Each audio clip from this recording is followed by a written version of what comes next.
In the vast expanse above us, the atmosphere swirls in a dance of complexity and unpredictability. It is a system of such intricacy that even the slightest perturbations can cascade into monumental changes. This concept, often illustrated by the poetic metaphor of a butterfly flapping its wings in Brazil, setting off a tornado in Texas, is known as the butterfly effect.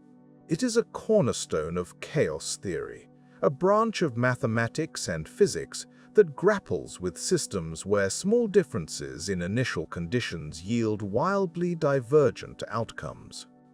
The atmosphere, with its countless interacting components, epitomizes this chaotic behavior.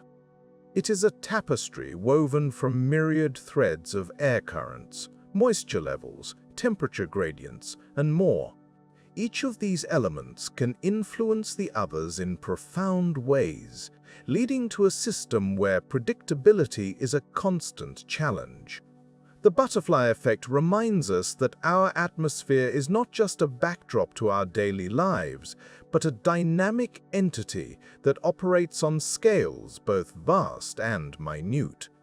At the heart of this chaos lies the concept of the Lorentz attractor, named after the meteorologist Edward Lorenz, who first identified the phenomenon in the 1960s. The Lorentz attractor is a set of chaotic solutions of a simplified mathematical model of atmospheric convection. It demonstrates how deterministic systems, those that follow precise laws of physics, can still produce unpredictable and seemingly random results. This insight shattered the long-held belief that with enough data, any natural system could be perfectly forecasted. Lorenz's work revealed that even with a comprehensive understanding of the atmospheric laws, the tiniest of errors in measurement, those beyond the reach of our finest instruments, could lead to vastly different weather outcomes. This sensitivity to initial conditions is why long-term weather forecasting remains fraught with uncertainty. The models we use to predict weather must contend with this inherent unpredictability, making perfect accuracy an elusive goal. Moreover, the nonlinearity of atmospheric dynamics adds layers of complexity. In nonlinear systems, outputs are not directly proportional to inputs. This means that doubling a particular atmospheric element, such as humidity or wind speed, does not necessarily result in a doubling of its effects. Instead, these factors can interact in intricate ways, creating feedback loops that amplify or dampen weather patterns in unexpected ways. It is this nonlinearity that allows the atmosphere to produce such a dazzling array of phenomena, from gentle breezes to ferocious hurricanes. Forecasting extreme weather events is particularly challenging due to these chaotic and nonlinear characteristics. Meteorologists must rely on sophisticated models that simulate atmospheric conditions. Yet these models are only as good as the data fed into them. Observational gaps still exist, particularly in remote areas where gathering data is difficult. Satellite technology has improved our understanding significantly, providing a global perspective that was once unimaginable, yet even the most advanced satellites have limitations in resolution and frequency of data collection. In the face of these challenges, scientists continue to refine their models and techniques. They employ ensemble forecasting, where multiple simulations are run with slight variations in initial conditions to gauge potential outcomes. This approach provides a probability-based forecast, acknowledging the inherent uncertainties rather than presenting a single deterministic prediction. It is a testament to the humility and adaptability required in the face of nature's complexities. While we may never achieve perfect weather prediction, Each stride forward in understanding the chaotic nature of the atmosphere is a step towards mitigating the impacts of extreme weather. Improved forecasts can lead to better preparedness, saving lives and reducing economic losses. Moreover, as climate change introduces new variables into this chaotic system, understanding these dynamics becomes even more crucial. The stakes are higher than ever, as shifts in weather patterns affect ecosystems, agriculture, and human societies on a global scale. In contemplating the atmosphere as a chaotic system, we are reminded of our place within it, not as masters, but as participants in an ongoing dialogue with nature. It invites us to appreciate the beauty and complexity of the world above us, to marvel at the dance of air and energy that shapes our weather. As we continue to explore these mysteries, we hold on to the hope that increased understanding will lead to a harmonious coexistence with the atmospheric forces that envelop our planet. The journey is as boundless as the skies themselves, a testament to the infinite wonders of the wandering mind.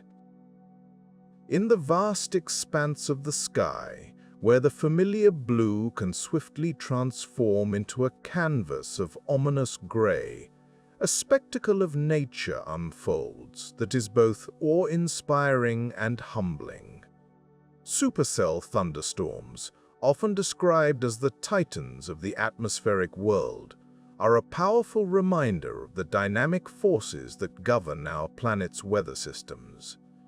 These meteorological giants are not merely larger versions of ordinary thunderstorms.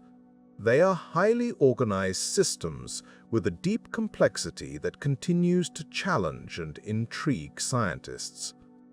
At the heart of a supercell lies the mesocyclone, a rotating updraft that serves as the engine driving the storm's formidable power. Imagine a vast column of air, tens of thousands of feet high, spinning like a colossal top with a grace that belies its destructive potential. This rotation is a defining feature, distinguishing supercells from other types of thunderstorms. To create a mesocyclone, specific atmospheric conditions must align.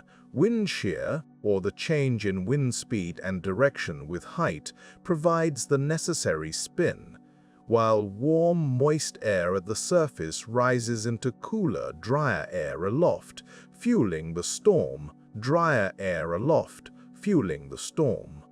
The formation of a supercell begins with the convergence of these elements, setting the stage for an atmospheric ballet that plays out across the skies. As the warm air rises, it cools and condenses, forming towering cumulonimbus clouds that stretch skyward. Within these clouds, the interplay of wind and temperature creates conditions ripe for rotation. It's this rotation, sustained by a delicate balance of forces, that gives the supercell its distinctive structure and behavior. Despite decades of study, the internal dynamics of supercells remain partially shrouded in mystery. Meteorologists have developed sophisticated models to simulate these storms, yet the real-world complexity often defies complete understanding. The longevity of a supercell, for instance, is one such enigma. While typical thunderstorms might last an hour or two, supercells can persist for several hours, sometimes even producing severe weather throughout their life cycle. The intricate dance of winds within the storm, combined with the continuous inflow of moisture and energy, sustains these systems far longer than simpler storms. One might wonder why, with all our technological advancements, we still grapple with the intricacies of supercell behavior. The answer lies in the chaotic nature of the atmosphere itself. Small variations in initial conditions can lead to vastly different outcomes, a concept famously encapsulated by the butterfly effect. This inherent sensitivity makes precise predictions challenging, as even the most advanced models cannot account for every variable in the vast and ever-changing atmosphere. Furthermore, the internal structure of supercells is remarkably complex, with features such as the forward flank downdraft and rear flank downdraft playing crucial roles in the storm's evolution.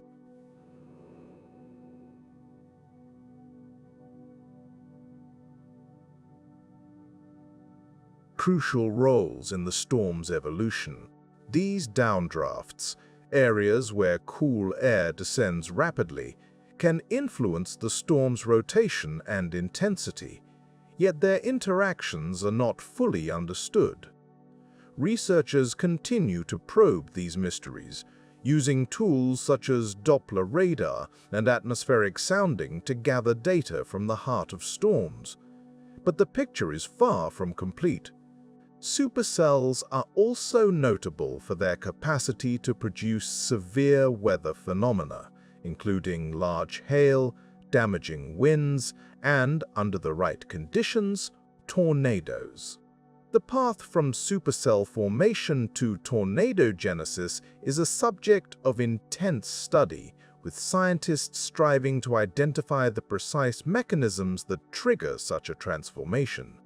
While the presence of a mesocyclone is a key factor, not all supercells spawn tornadoes, and predicting which will do so remains a significant challenge.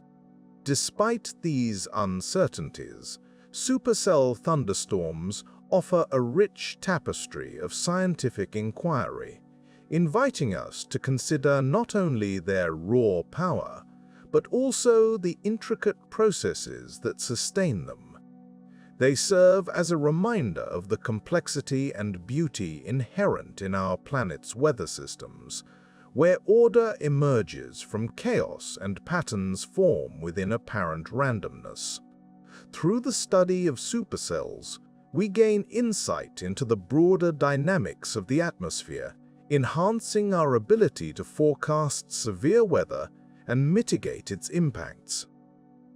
As we continue to unravel the secrets of these atmospheric engines, we are reminded of the profound interconnectedness of the natural world, where each storm, however fleeting, is a part of the larger atmospheric symphony that shapes our climate and our lives. In contemplating supercells, we are compelled to reflect on the delicate balance of forces that sustain life on Earth. These towering storms, with their swirling winds and dynamic energies, are a testament to the power and mystery of nature. As we journey deeper into the heart of these atmospheric phenomena, we carry with us a sense of wonder and a commitment to expanding our understanding of the world around us.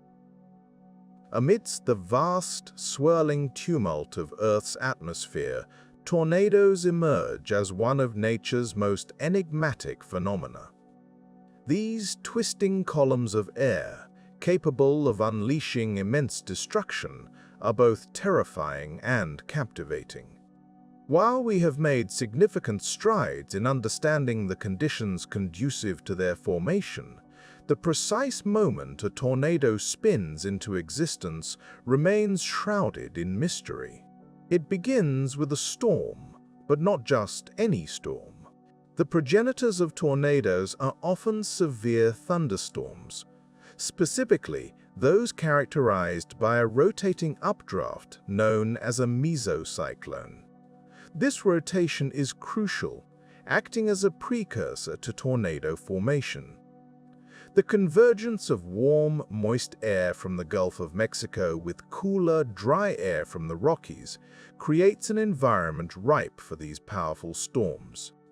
The interplay of these air masses, driven by strong wind shear changes in wind speed and direction with height, sets the stage for this atmospheric ballet. Shear provides the horizontal spin necessary for a developing storm to become a mesocyclone. However, not every storm with a mesocyclone births a tornado. This is where the puzzle deepens. Scientists can identify conditions favorable to tornado formation, such as the presence of a supercell storm, characterized by a deep, persistent rotating updraft. But the leap from these conditions to a tangible funnel cloud touching the ground is less understood. We often speak of vorticity, a measure of the local rotation in the atmosphere. In the context of tornadoes, it's the spiraling motion that can become concentrated into a narrow, intense column of rotating air. This concentration requires a delicate balance of forces, including downdrafts, descending currents of air within the storm. It's a symphony of atmospheric dynamics where the right notes must align perfectly. Yet, this alignment is elusive. Two storms may appear identical in structure and environment, yet only one might produce a tornado. The reasons for this are nuanced and complex.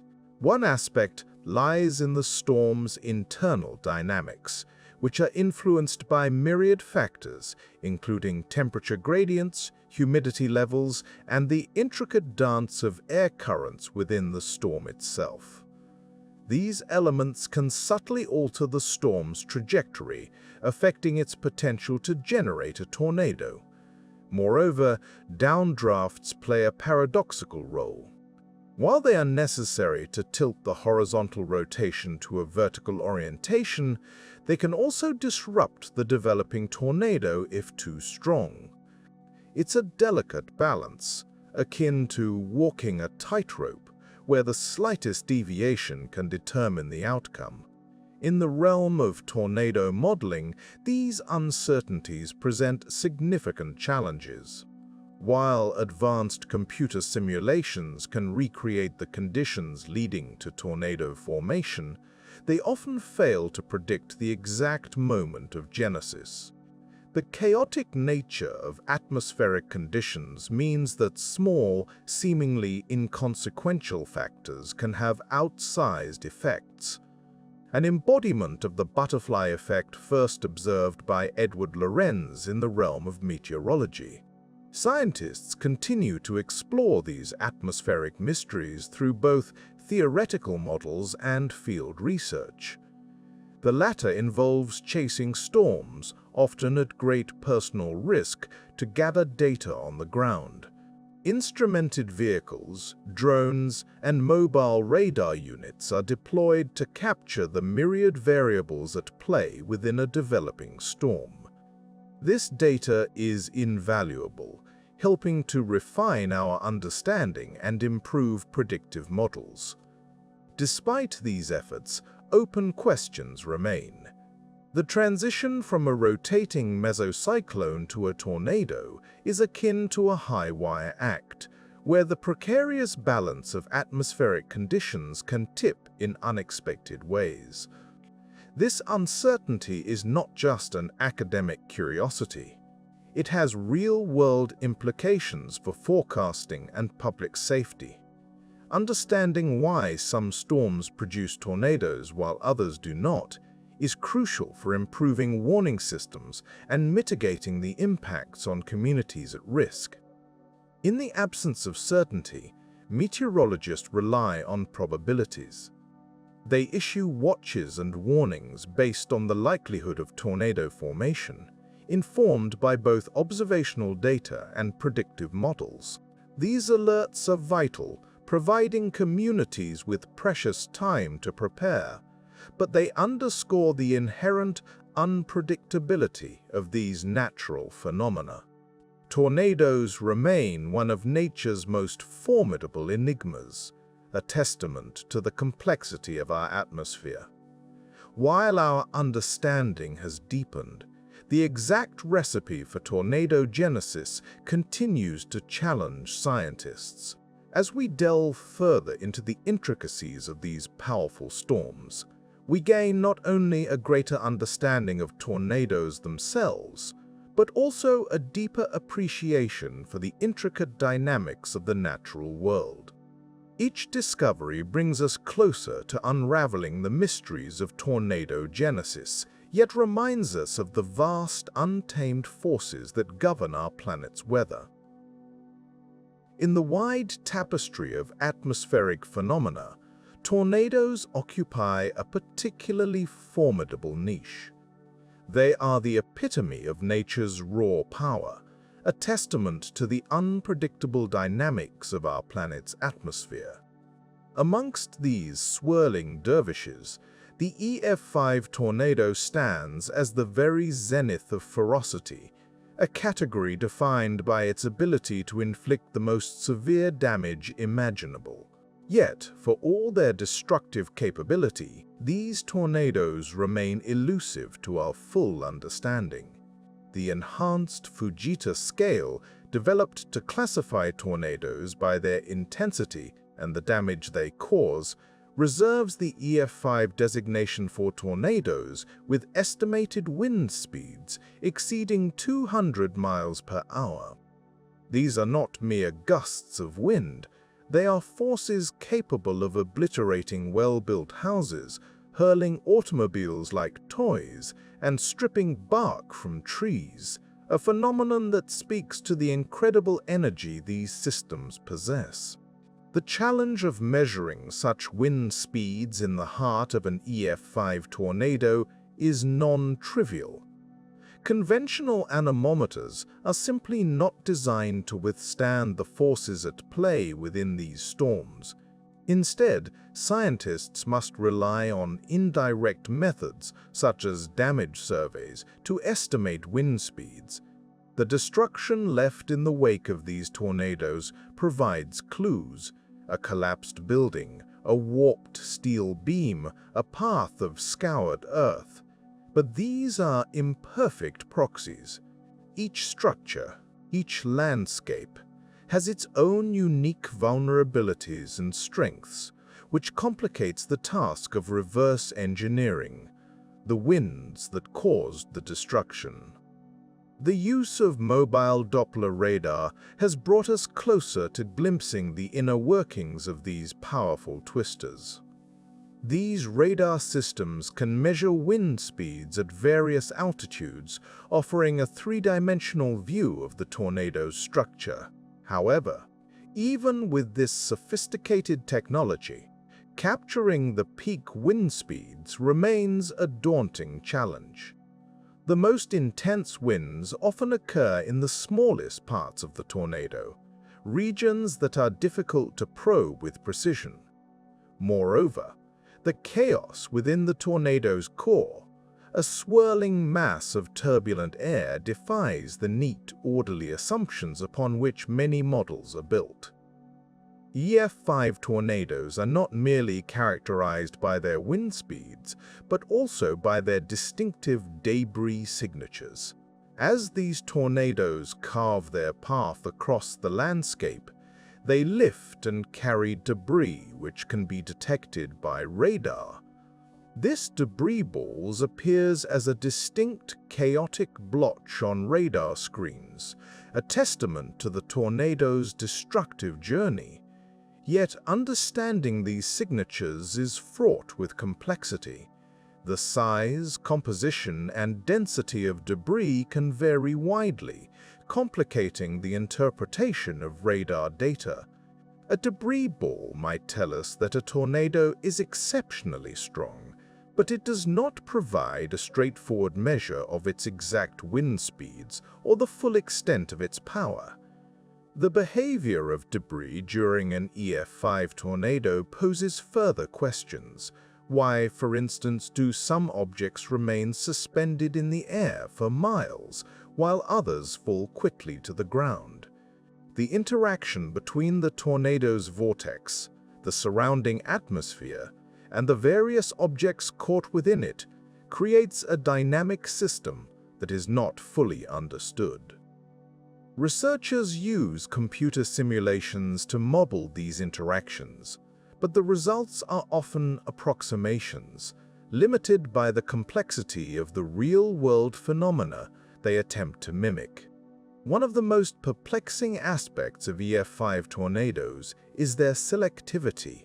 As they tear across the landscape, they can cause total devastation in one area while leaving neighboring regions relatively unscathed. Two houses, built to the same standards and situated mere meters apart, can experience vastly different outcomes. This erratic nature challenges our understanding and complicates efforts to predict the impact of future tornadoes. The unpredictability of EF5 tornadoes also extends to their formation and dissipation. While meteorologists have identified key conditions conducive to tornado development, such as strong wind shear, instability, and moisture, the precise triggers that lead to an EF5 event remain elusive. Why does one supercell thunderstorm spawn an EF5 tornado, while another, under seemingly similar conditions, does not? This question remains at the forefront of tornado research. The study of EF5 tornadoes is not merely an academic pursuit. It has profound implications for public safety and disaster preparedness. Understanding these storms better could lead to improved warning systems and building codes, potentially saving lives and reducing damage. Yet, as with many atmospheric phenomena, our quest for understanding is met with the inherent complexity and variability of nature itself. In our pursuit to demystify EF5 tornadoes, we find ourselves humbled by the intricacies of the natural world. Each piece of data, each new model, brings us a step closer, yet the full picture remains tantalizingly out of reach.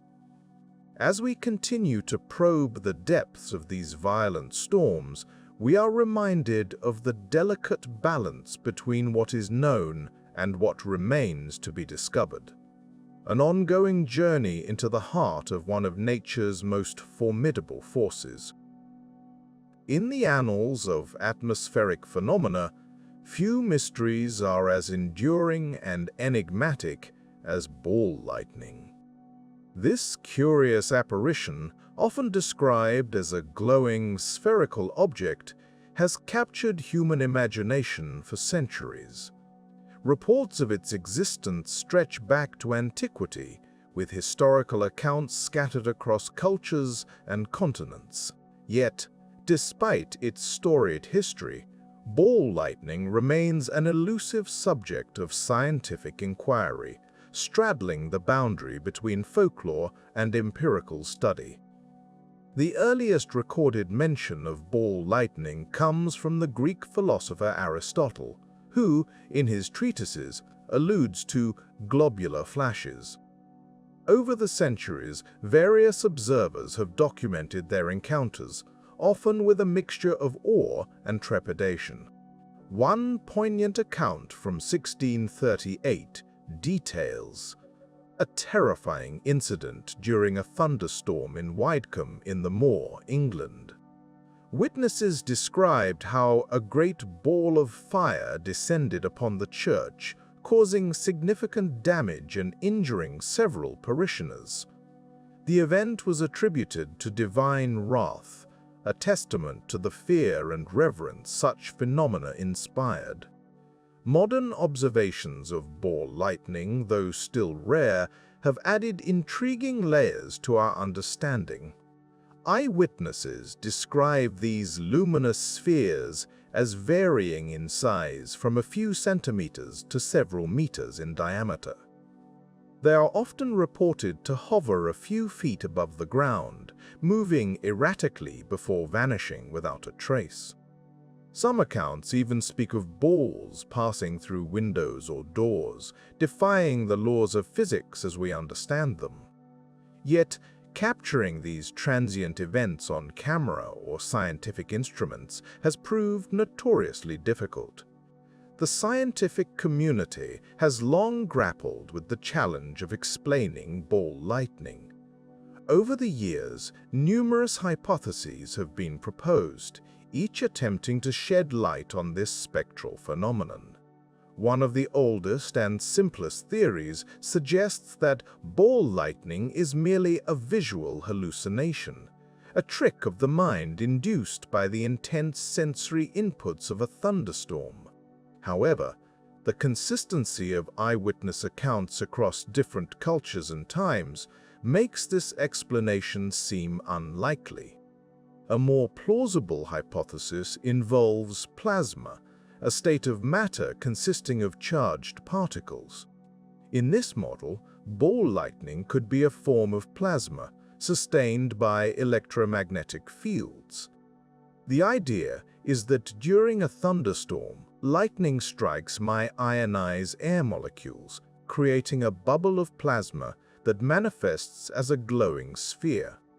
This theory aligns with the observation that ball lightning often appears after a conventional lightning strike. Yet, the precise mechanism by which this plasma form remains stable and coherent is still not fully understood. Another compelling theory posits that ball lightning results from microwave radiation trapped within a spherical cavity. According to this model, lightning strikes could produce brief, intense bursts of microwaves. These microwaves might become trapped in a self-sustaining cavity of ionized air, creating a glowing ball. This explanation accounts for the high energy density and unusual behavior of ball lightning, such as its ability to pass through solid objects. However, this theory requires specific conditions to occur, which may not be present in every observed instance. A more recent hypothesis suggests that silicon vapors could play a key role in the formation of ball lightning. When a lightning strike hits the ground, it might vaporize silicon compounds in the soil, creating a cloud of silicon vapor. This vapor could then combust in the air, producing a luminous, spherical object. This silicon-based model is supported by some laboratory experiments that have successfully recreated ball-like phenomena under controlled conditions. Nonetheless, extrapolating these results to natural occurrences remains speculative. Despite these varied and intriguing theories, no single model has yet emerged that can comprehensively explain all observed characteristics of ball lightning. The phenomenon's apparent rarity and fleeting nature pose significant obstacles to data collection and analysis. Moreover, the wide variability in reported sizes, colors, and behaviors of ball lightning suggests that it may not be a single phenomenon, but rather a category of related occurrences with different underlying mechanisms. The quest to understand ball lightning is not merely an academic pursuit, it also holds practical implications. If the mechanisms behind ball lightning can be unraveled, they may offer insights into the broader field of plasma physics and energy conversion. Moreover, understanding these mysterious events could enhance our knowledge of lightning safety and electromagnetic phenomena, with potential applications ranging from aviation to power grid management. In a world where the boundaries of science are continually expanding, ball lightning remains a tantalizing enigma, a reminder that nature still holds secrets waiting to be uncovered. As researchers continue to probe the depths of this phenomenon, they do so with the hope that one day the elusive dance of these glowing spheres will no longer be shrouded in mystery. Until then, ball lightning remains a captivating chapter in the story of the atmospheric wonders that both bewilder and inspire. Nestled in the northwestern corner of Venezuela, where the Catatumbo River meets Lake Maracaibo, lies a natural phenomenon that has intrigued and bewildered observers for centuries. Here, beneath the vast expanse of the Venezuelan sky, the night is routinely transformed into a spectacular display of light and sound, a theater of nature that has earned the name Catatumbo, lightning. This remarkable meteorological event is not only a captivating spectacle, but also a scientific enigma, raising questions that continue to challenge our understanding of atmospheric processes. The stage for this nightly drama is set by a unique confluence of geographical and climatic factors. Lake Maracaibo, one of the oldest lakes on the planet, is cradled by the Andes Mountains, the Perija Mountains, and the Merida Range. These towering elevations act as a natural amphitheater, funneling warm, moist air from the Caribbean Sea into the basin. This influx of air, rich with humidity, encounters cooler, denser air descending from the surrounding mountains. As these air masses meet, they set the stage for intense convection, the crucial process that powers thunderstorms. This particular region of Venezuela is a perfect example of how geography and climate can combine to produce conditions ripe for lightning. The lake, with its warm waters and high levels of evaporation, contributes to the formation of dense clouds.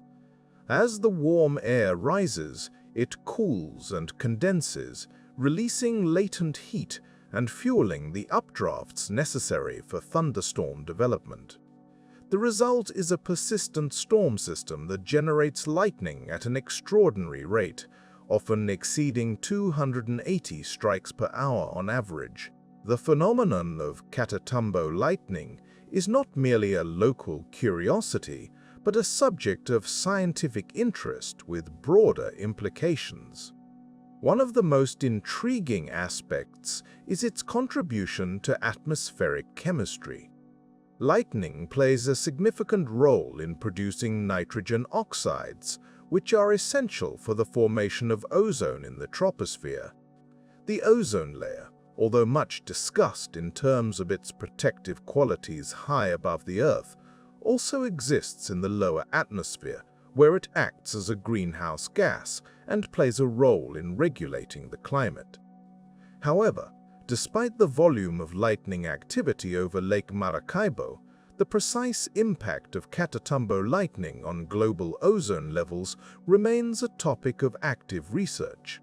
The continuous electrical activity here is thought to contribute significantly to the atmospheric nitrogen cycle, yet the exact quantification of this contribution is still elusive. The complexity of these interactions and their far-reaching implications underscore the intricate web of dependencies that characterize our planet's climate systems. As we delve deeper into the mystery of Catatumbo lightning, we find ourselves faced with questions that are as fascinating as they are numerous. For instance, why does this phenomenon occur so consistently in this particular location, while similar setups elsewhere do not result in such persistent lightning activity? Is it the precise interplay of topography, wind patterns, and humidity that makes this event so unique, or are there other, less understood factors at play? In attempting to unravel these mysteries, scientists utilize a variety of tools and methods. Satellite imagery provides a bird's-eye view of the storms, capturing their frequency and intensity. Ground-based lightning detection networks offer real-time data, enabling researchers to map the spatial and temporal patterns of lightning strikes. These technologies, combined with climate models, help researchers piece together the puzzle of how and why Catatumbo lightning occurs with such regularity. Despite these advances, there remain significant gaps in our understanding. For instance, the role of aerosols in the formation and intensity of these storms is still not fully understood. Aerosols, tiny particles suspended in the atmosphere, can influence cloud formation and lightning activity. The region around Lake Maracaibo is subject to both natural and anthropogenic sources of aerosols, including volcanic emissions and industrial pollution. How these particles interact with the local weather patterns to sustain such prolific lightning activity is a question that continues to intrigue meteorologists. In contemplating the enigma of Catatumbo lightning, we are reminded of the interconnectedness of Earth's systems. The phenomenon is a testament to the complexity of atmospheric dynamics, where even the smallest variables can lead to significant outcomes. It serves as a vivid illustration of chaos theory in action, where the interplay of numerous factors produces an outcome that, while seemingly predictable, is underpinned by a web of uncertainties. This relentless electrical storm also stands as a reminder of the power and unpredictability of nature. While we seek to understand and predict these phenomena, we must also acknowledge the limitations of our knowledge. The Catatumbo lightning, with its nightly dance of energy and light, continues to illuminate not just the skies over Lake Maracaibo, but also the boundaries of our scientific understanding. In this corner of Venezuela, where the heavens are perpetually alive with the flicker of lightning, we find a natural wonder that challenges our perceptions and invites our curiosity. It is a place where science and nature converge, offering insights into the processes that shape our world and inviting us to ponder the mysteries that remain. As we continue to study and explore, the Catatumbo lightning endures as a beacon of both illumination and inquiry, lighting the way towards greater understanding. In the vast theater of the natural world, where the skies weave stories of their own, there exists a phenomenon as paradoxical as it is spectacular: dry lightning. Born not of the tumultuous thunderstorms that often accompany rain, but rather in the eerie silence of parched landscapes, dry lightning strikes with a fierceness that belies its name. It is a curious creature, a spark without the solace of rain, an ignition in the midst of desolation. As we delve into the mechanics of this fiery phenomenon, we find ourselves in regions where the earth, sun-scorched and arid, waits in silent anticipation.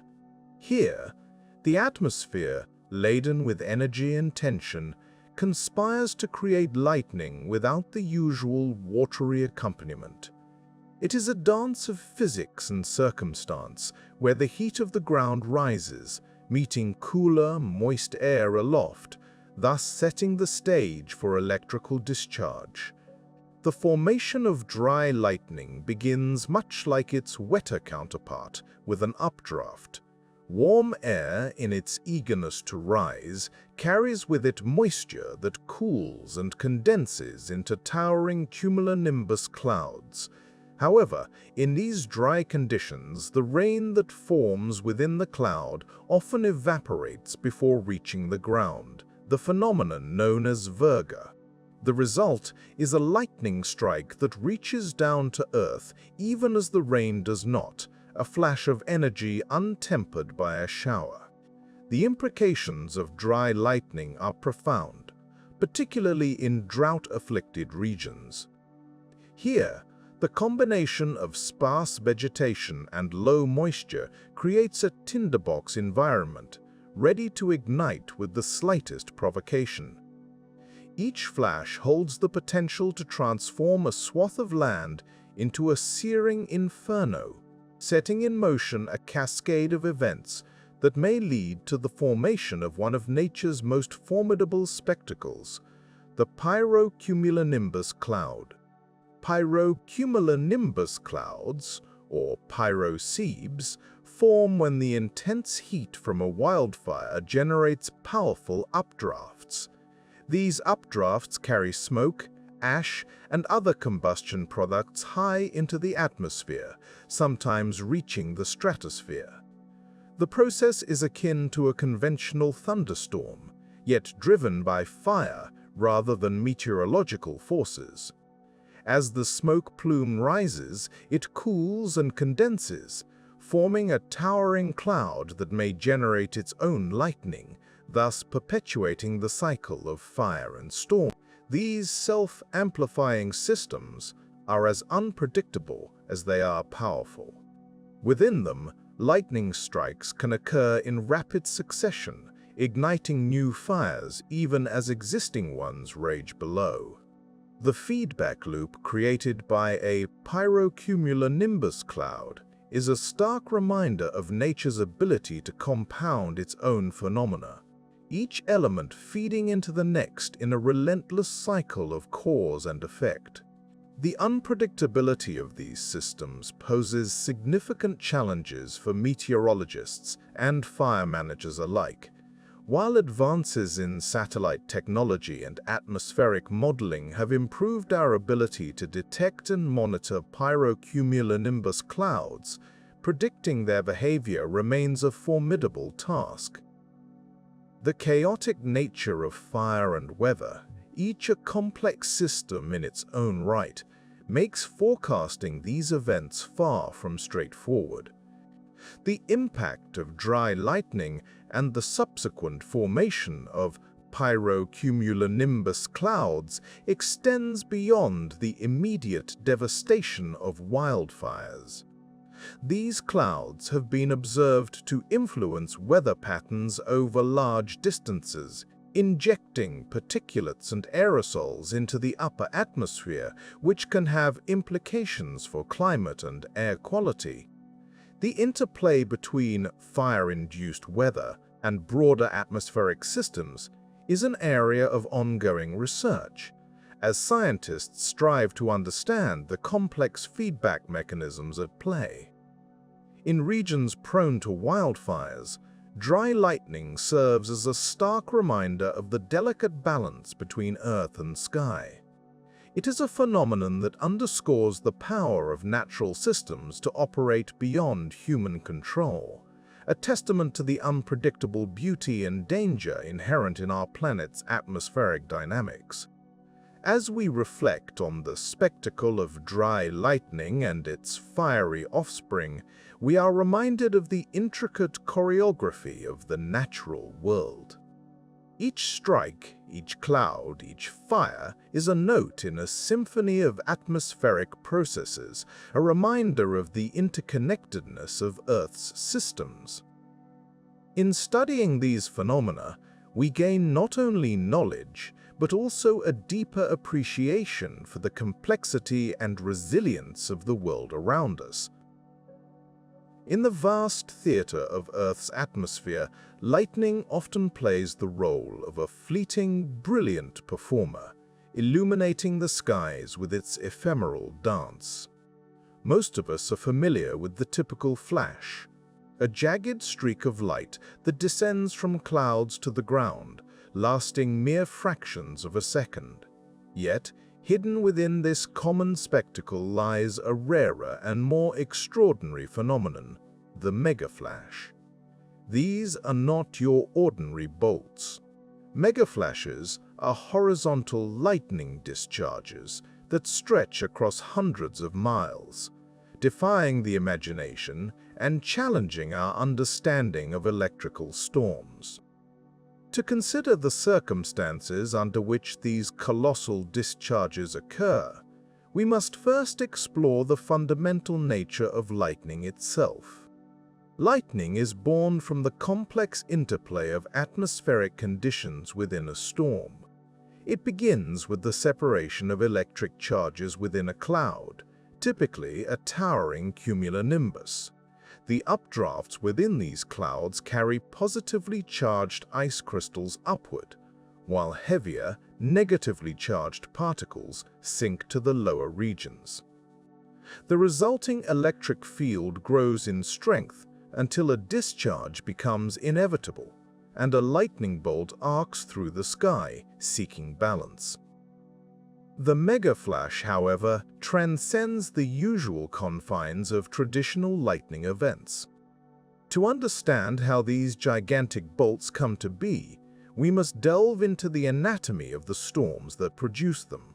Megaflashes are often associated with mesoscale convective systems, MCS, sprawling clusters of thunderstorms that can cover vast areas. Within these systems, the conditions for a megaflash to occur are linked to the unique topology and dynamics of the storm. Mesoscale convective systems provide an environment where multiple storm cells interact, creating a labyrinthine network of electrical pathways.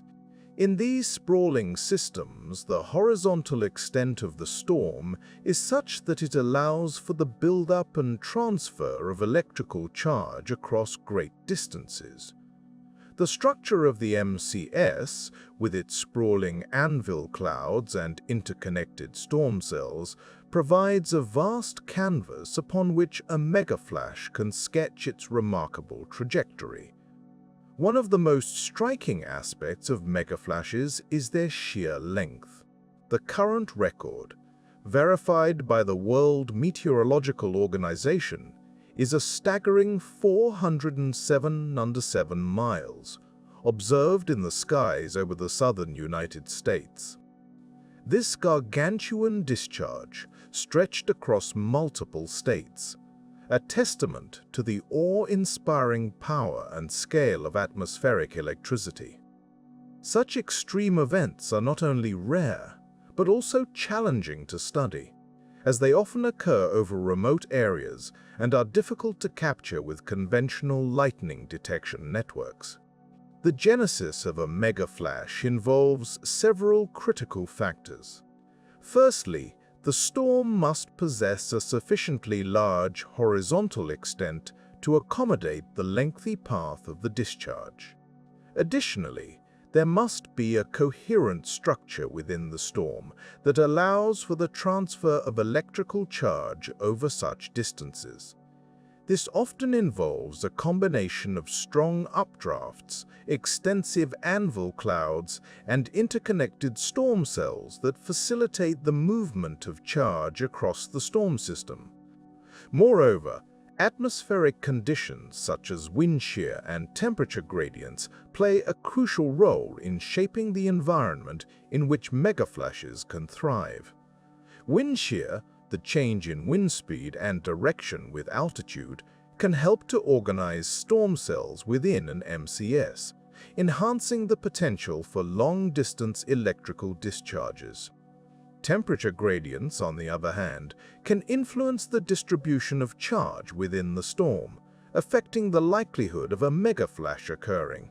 Despite the advances in meteorological science, the full mechanics behind megaflashes remain elusive.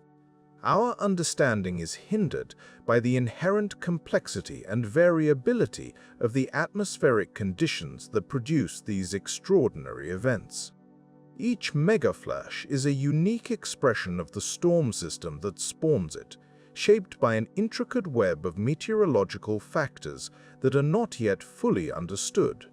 One area of active research involves the use of satellite technology to capture and study these elusive flashes.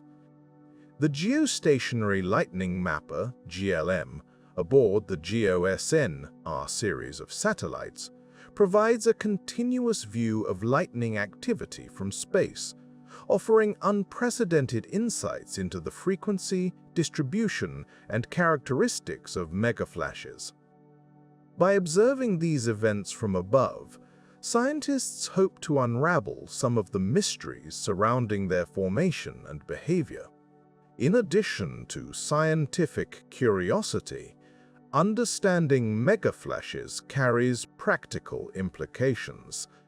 These extraordinary discharges can impact aviation, power grids, and communication systems, making it essential to improve our predictive capabilities. As we strive to refine our models and expand our knowledge, megaflashes serve as a reminder of the atmosphere's vast complexity and the enduring mysteries that still lie hidden in the skies above us. The study of megaflashes invites us to reflect on the interconnectedness of natural phenomena. It reminds us that even in an era defined by technological prowess and scientific advancement, the natural world still holds secrets that challenge our understanding. These immense bolts of electricity stretching across the heavens are a testament to the intricate dance of forces that shape our planet's weather systems. In contemplating the grandeur of megaflashes, we find ourselves humbled by the power and beauty of the natural world. These rare events serve as a reminder that despite our advances in science and technology, there remain phenomena that defy easy explanation, urging us to continue our quest for understanding with curiosity and wonder. As we look to the skies, we are reminded of the ever-present interplay between knowledge and mystery, a dance as old as time itself. The vast oceans, covering more than 2/3 of our planet, are both a cradle and a cauldron. Within these waters, the seeds of storms are sown, nurtured by the sun's heat and the Earth's rotational dance. But among these meteorological phenomena, hurricanes stand as some of the most formidable expressions of nature's power. They are born from the gentle whispers of warm ocean breezes, but under certain conditions, these whispers can become roars, inexplicably transforming into monstrous tempests with a swiftness that still eludes our full understanding. The phenomenon of rapid intensification is one of the most perplexing aspects of hurricane development. It's a process where a tropical storm can escalate to a major hurricane in less than a day, with wind speeds increasing by at least 35 miles per hour within 24 hours. This sudden escalation poses significant challenges for forecasting and preparedness, often catching coastal communities off guard. The mystery of why some storms undergo this dramatic transformation, while others do not, remains at the forefront of meteorological research. At the heart of this process lies the interplay between sea surface temperatures, atmospheric conditions, and internal storm dynamics. Hurricanes draw their energy from the warm waters of the tropics.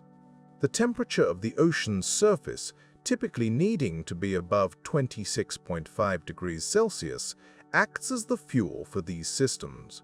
As the ocean warms, it evaporates, and this moisture-laden air rises and cools, releasing latent heat that powers the storm. However, the presence of warm waters alone does not guarantee rapid intensification. Wind shear, the difference in wind speed or direction with height, can either nurture or hinder a storm's growth. Low wind shear allows the storm to maintain its structure, enabling the warm air to rise vertically and symmetrically around the center or eye. Conversely, high wind shear can disrupt this organization, tilting the storm and inhibiting its development. The subtleties of this balance are crucial, yet predicting its precise influence on any given storm remains a challenge. Internal convection, the process of heat and moisture rising within the storm, plays a vital role in its intensification. Embedded within the swirling mass of clouds and wind are towering cumulus clouds that act as engines, converting oceanic heat into kinetic energy. When these convective bursts align favorably, they can lead to a rapid drop in central pressure, accelerating wind speeds dramatically. The exact trigger for this alignment and the subsequent chain reaction remains elusive, a puzzle piece not yet fully fitted into the broader picture. One might wonder why, with advancements in technology and computational power, forecasting models still struggle to predict these rapid intensity bursts. The answer lies partly in the chaotic nature of atmospheric systems. Small initial differences in a storm structure or the surrounding environment can lead to vastly different outcomes, a concept often referred to as sensitivity to initial conditions. This sensitivity is compounded by the inherent limitations in our observational capabilities. While satellites provide a wealth of data from above, the vast expanses of the ocean remain undersampled, with direct measurements from aircraft reconnaissance missions limited in both scope and frequency. Moreover, the models themselves, though increasingly sophisticated, are built upon approximations of the physical processes at play. The interactions between the ocean and atmosphere, the microphysics of cloud formation, and the turbulent eddies within the storm are all represented by mathematical equations that, while grounded in scientific understanding, cannot capture every nuance. As our understanding deepens, these models continue to evolve, yet the complexity of nature often outpaces our ability to simulate it accurately. The implications of rapid intensification extend beyond academic curiosity. As climate change warms the oceans, the potential for more frequent and intense hurricanes grows. Understanding the conditions that lead to rapid intensification is therefore critical, not only for improving forecasts, but also for mitigating the impacts on vulnerable populations. Better predictions can lead to more timely evacuations and more resilient infrastructure, ultimately saving lives and reducing economic losses.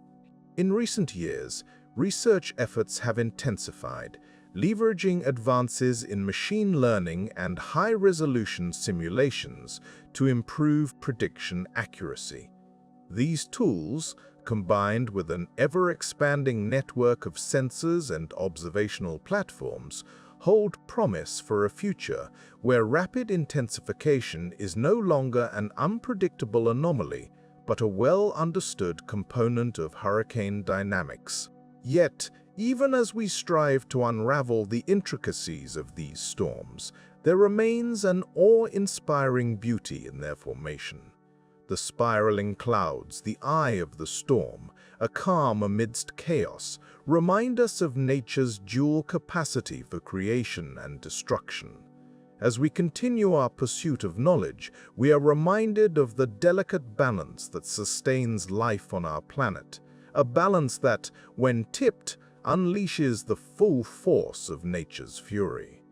In the end, the study of rapid intensification is a testament to the complexity and interconnectedness of the Earth's systems. It challenges us to look deeper, to question our assumptions, and to remain humble in the face of the vast unknowns that still surround us. As we journey further into the heart of these storms, we carry with us the hope that our efforts will lead to a safer, more informed world, where the mysteries of hurricanes, once shrouded in uncertainty, become part of the tapestry of understanding that defines our relationship with the natural world. In the vast and intricate tapestry of Earth's meteorological phenomena, there exists a theoretical concept so formidable, so awe-inspiring, that it defies the boundaries of our current understanding, the hypercane. Conceived by meteorologist Kerry Emanuel, the hypercane is a hypothetical storm of unimaginable intensity, dwarfing even the most ferocious hurricanes that have been observed in recorded history. While no hypercane has been documented, the theory presents a fascinating possibility of nature's extremes, challenging our perception of what the atmosphere can unleash under extraordinary conditions. Imagine, if you will, an ocean so warm that its surface temperature exceeds 50 degrees Celsius, a scenario that could potentially arise in the aftermath of a massive asteroid impact or a colossal volcanic eruption. Such an event would inject an enormous amount of heat into the atmosphere, creating the perfect breeding ground for a hypercane. These titanic storms are theorized to possess wind speeds exceeding 800 kilometers per hour, extending high into the stratosphere, far beyond the reach of any storm we have ever encountered. The implications of a hypercane's formation are profound. Such a storm could significantly alter the atmospheric chemistry, injecting water vapor into the stratosphere, where it could linger and break down into compounds that deplete the ozone layer. This, in turn, would allow harmful ultraviolet radiation to reach the Earth's surface, affecting life in profound and possibly catastrophic ways. The hypercane model suggests a storm so intense that it might have contributed to global environmental changes, perhaps even influencing prehistoric extinctions. Delving deeper into the mechanics of these hypothetical storms, we find a complex interplay of thermodynamics and fluid dynamics. The energy source for a hypercane is the latent heat released by the condensation of water vapor, a process that fuels all tropical cyclones. However, in the case of a hypercane, the unusually high sea surface temperatures provide a vast reservoir of energy, allowing the storm to grow to colossal proportions. The towering clouds of a hypercane would extend upwards into the stratosphere, an unusual characteristic, given that typical tropical cyclones are confined to the troposphere. The formation of a hypercane requires not only extreme sea surface temperatures, but also specific atmospheric conditions.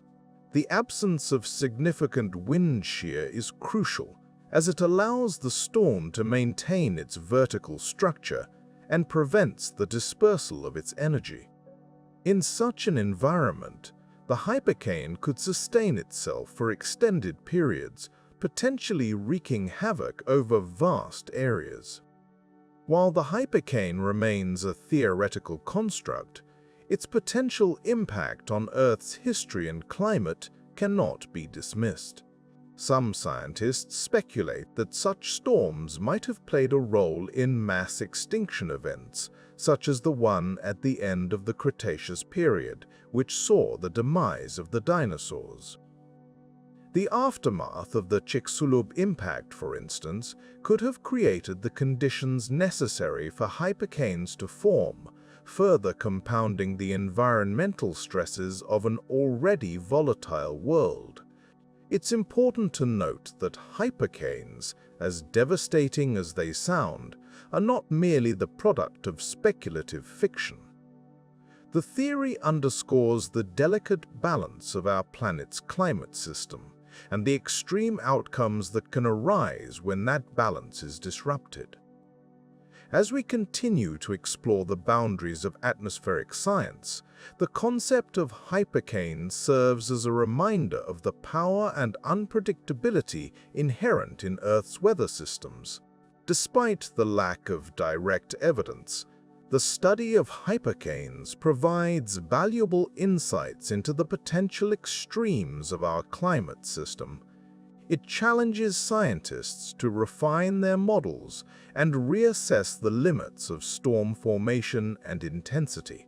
Moreover, it prompts a deeper understanding of the past, offering a lens through which we can examine the forces that have shaped our planet's climate over millions of years. In the quest to understand hypercanes, we are reminded of the vast unknowns that still exist within the realm of atmospheric science. Each theoretical model, each simulation, brings us a step closer to grasping the full spectrum of possibilities that our planet's climate can produce. As we ponder the existence of these titanic storms, we find ourselves standing at the edge of a vast frontier, where science meets the awe-inspiring power of nature. The study of hypercanes not only expands our understanding of what might have been, but also serves as a cautionary tale for the future. As our climate continues to change, driven by both natural and anthropogenic forces, the potential for new and unforeseen weather phenomena grows. The hypercane stands as a testament to the complex interplay between Earth's systems, a reminder of the profound forces at play beneath the surface of our daily weather. In contemplating the hypercane, we are drawn into a narrative that transcends the boundaries of time, linking the past, present, and future in a complex dance of energy and matter. It is a story that invites us to reflect on our place within the natural world, to marvel at the intricacies of our planet's climate, and to appreciate the delicate balance that sustains life as we know it. The vast expanse of Earth's oceans, with its restless movement and rhythmic tides, is a realm of unending mystery. It is where the surface dances to the silent symphony of the wind, and beneath, a world of unfathomable depths harbors secrets not yet fully revealed to us. Among these secrets are rogue waves, the towering walls of water that rise seemingly out of nowhere, challenging both our understanding and our predictive capabilities. For centuries, sailors have recounted tales of monstrous waves, often dismissed as maritime folklore or exaggerations born of storm-tossed minds. However, with the advent of satellite technology, these waves have been confirmed to be as real as the ocean itself. Yet, the mechanisms behind their formation remain an enigma, a puzzle that continues to baffle scientists and seafarers alike. Rogue waves, sometimes referred to as freak waves, are characterized by their sudden appearance and formidable height, often reaching more than twice the size of surrounding seas. Unlike tsunamis, which are generated by seismic activity, rogue waves originate in the heart of the ocean itself, a result of the complex interplay of wind, current, and wave dynamics. One prevailing theory suggests that these waves are born from constructive interference, a phenomenon where smaller waves converge, synchronizing their crests and troughs to create a single, massive wave. This process can occur rapidly, the sea seemingly calm before a rogue wave rears its head, a fleeting giant whose lifespan is equally ephemeral. Another contributing factor may be the nonlinear nature of wave interactions. In a nonlinear system, the whole can indeed be greater than the sum of its parts. This principle applies to the ocean, where the interaction of various wave trains can amplify certain waves to extreme heights. The chaotic dance of oceanic forces, beyond the simplistic linear models, is a reminder of the inherent complexity of natural systems. Despite these insights, predicting rogue waves remains a formidable challenge. The ocean, vast and unforgiving, is subject to myriad influences, many of which are still poorly understood. Current forecasting models struggle to incorporate the myriad variables needed to predict when and where these giants will appear. The randomness and rarity of rogue waves, combined with the vastness of the oceans, render them elusive targets for prediction. The implications of understanding rogue waves are significant, not only for the safety of maritime operations, but also for our broader comprehension of ocean dynamics.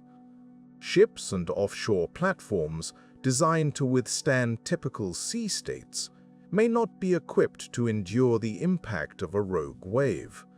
The force of such a wave can be catastrophic, as evidenced by numerous recorded incidents where vessels have been damaged or sunk by these maritime behemoths. The story of the Draupner wave, recorded on New Year's Day in 1995 at the Draupner oil platform in the North Sea, serves as a sobering reminder of the power of rogue waves. The platform's sensors captured a wave measuring 25.6 meters, a stark confirmation of what had long been dismissed as myth. This single event spurred a renewed interest in the study of rogue waves, transforming skepticism into scientific curiosity.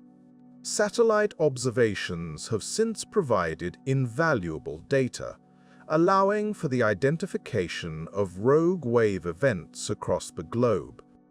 Yet, even with these advancements, the ability to predict such waves remains limited. The vast ocean, with its ever-changing conditions, defies easy categorization, and rogue waves continue to emerge unpredictably, challenging the limits of our scientific understanding. In our quest to comprehend these phenomena, researchers are turning to advanced computational models and simulations. By replicating oceanic conditions in a controlled environment, scientists hope to unravel the complexities of wave dynamics, inching closer to a predictive framework. The prospect of utilizing artificial intelligence and machine learning to sift through vast datasets also holds promise, potentially unveiling patterns that human analysis might overlook.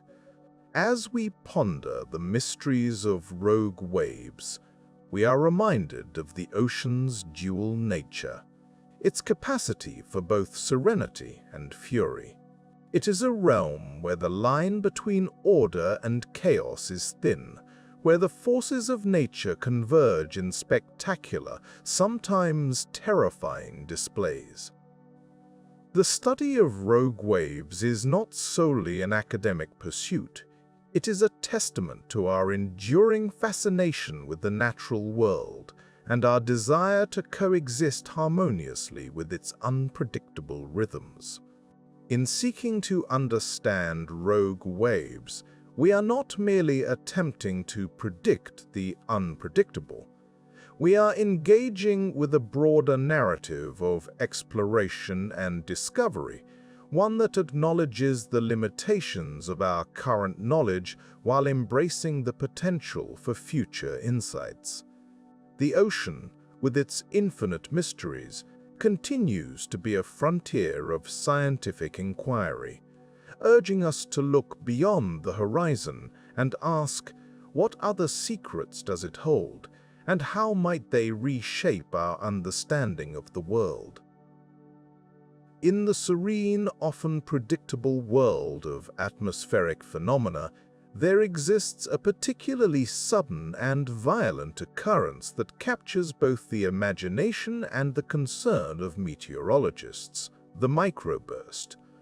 These potent downdrafts, which descend from thunderstorms, pack a tremendous punch, unleashing jets of air that can wreak havoc in mere moments. Though brief, the impact of a microburst can be profound, especially in the realm of aviation, where their unpredictable nature poses a serious challenge. To understand the formation of a microburst, one must first consider the complex interplay of atmospheric dynamics within a thunderstorm.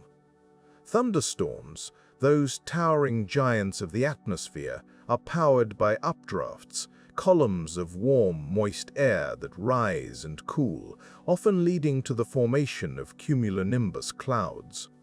However, not all air within a storm moves upwards. In some instances, air is forced downwards, creating a downdraft. When this downdraft intensifies, a microburst may form. The genesis of a microburst is often linked to the cooling of air within a storm. Rain-cooled air, denser than the surrounding atmosphere, accelerates downward. As it approaches the ground, this column of air can spread out upon impact, similar to the effect of water spilling from a dropped bucket. This sudden rush of air can be both intense and localized, with wind speeds that may exceed 100 miles per hour, making it a formidable force. While the conditions necessary for a microburst are reasonably well understood, involving a combination of moisture, temperature gradients, and pressure changes, predicting their occurrence remains a significant challenge. The very nature of a microburst, being both short-lived and spatially confined, means it can easily slip past the detection capabilities of traditional meteorological instruments. Radar systems, while adept at spotting large-scale weather patterns, often struggle with the fine-scale resolution required to pinpoint a microburst before it occurs. The danger posed by microbursts is particularly acute in the aviation industry. Aircraft, especially those in the critical phases of takeoff and landing, are vulnerable to sudden changes in wind speed and direction. A microburst can cause an aircraft to lose lift, leading to a potentially catastrophic situation. The history of aviation is unfortunately peppered with accidents attributed to these elusive phenomena. One of the most notable incidents occurred on August 2, 1985, when Delta Airlines Flight 191 encountered a microburst while attempting to land at Dallas-Fort Worth International Airport. The aircraft, a Lockheed L-111 TriStar, was caught in a sudden downdraft that pushed it dangerously close to the ground. Despite the crew's efforts to recover, the plane crashed, resulting in the tragic loss of 107 lives. This incident, among others, served as a stark reminder of the threats posed by microbursts and spurred advancements in detection and safety protocols. In response to such tragedies, the aviation industry has implemented a variety of measures aimed at mitigating the risks associated with microbursts. Modern aircraft are equipped with onboard wind shear detection systems, which utilize radar to identify shifts in wind patterns that may indicate the presence of a microburst. Furthermore, airports now employ Doppler radar technology, which can detect the velocity of particles within a storm, providing vital information about potential microbursts. Yet, despite these advancements, the unpredictable nature of microbursts means that they remain a persistent challenge. The key issue lies in their fleeting existence. A microburst may last only a few minutes, making real-time detection and response exceptionally difficult. Moreover, the precise conditions leading to their formation can vary widely, influenced by factors as diverse as humidity, terrain, and the structure of the storm itself. The study of microbursts continues to evolve, with researchers employing sophisticated models and simulations to better understand the conditions that precipitate their formation. By analyzing vast datasets of atmospheric conditions, scientists hope to refine their predictive capabilities, offering more timely warnings to those in harm's way. Additionally, ongoing research into the microphysics of rain and downdrafts aims to illuminate the intricate processes that occur within a storm, providing further insights into these powerful yet elusive events. In the broader context of atmospheric science, Microbursts serve as a reminder of the complexities inherent in predicting weather phenomena. They exemplify the challenges faced by meteorologists in forecasting events that, while well understood in theory, often defy precise prediction in practice. The atmosphere, with its swirling winds and dynamic systems, remains a frontier of scientific inquiry, where each discovery brings us closer to understanding the powerful forces at work above our heads. As we continue to explore the intricacies of microbursts, we are reminded of the delicate balance that exists between human endeavor and the natural world. The skies, while often calm and benign, hold within them the potential for sudden and dramatic change. By striving to understand these changes, we not only enhance our ability to predict and respond to them, but also deepen our appreciation for the remarkable and ever-changing tapestry of the atmosphere. As we turn our attention to the vast, invisible highways of the sky, we encounter the phenomenon known as atmospheric rivers. These remarkable meteorological features are aptly named, for they transport immense quantities of water vapor across the globe, much like the great rivers we see on land. Yet, unlike their terrestrial counterparts, atmospheric rivers are transient and often unpredictable, capable of delivering both life-giving rains and devastating floods. Atmospheric rivers form when moist air from the oceans is lifted by wind patterns, creating narrow bands of concentrated moisture. These bands can extend for thousands of kilometers, carrying the equivalent of the water flow at the mouth of the Amazon River. When they make landfall, they can release this moisture in the form of intense precipitation, often causing significant impacts on the regions they encounter.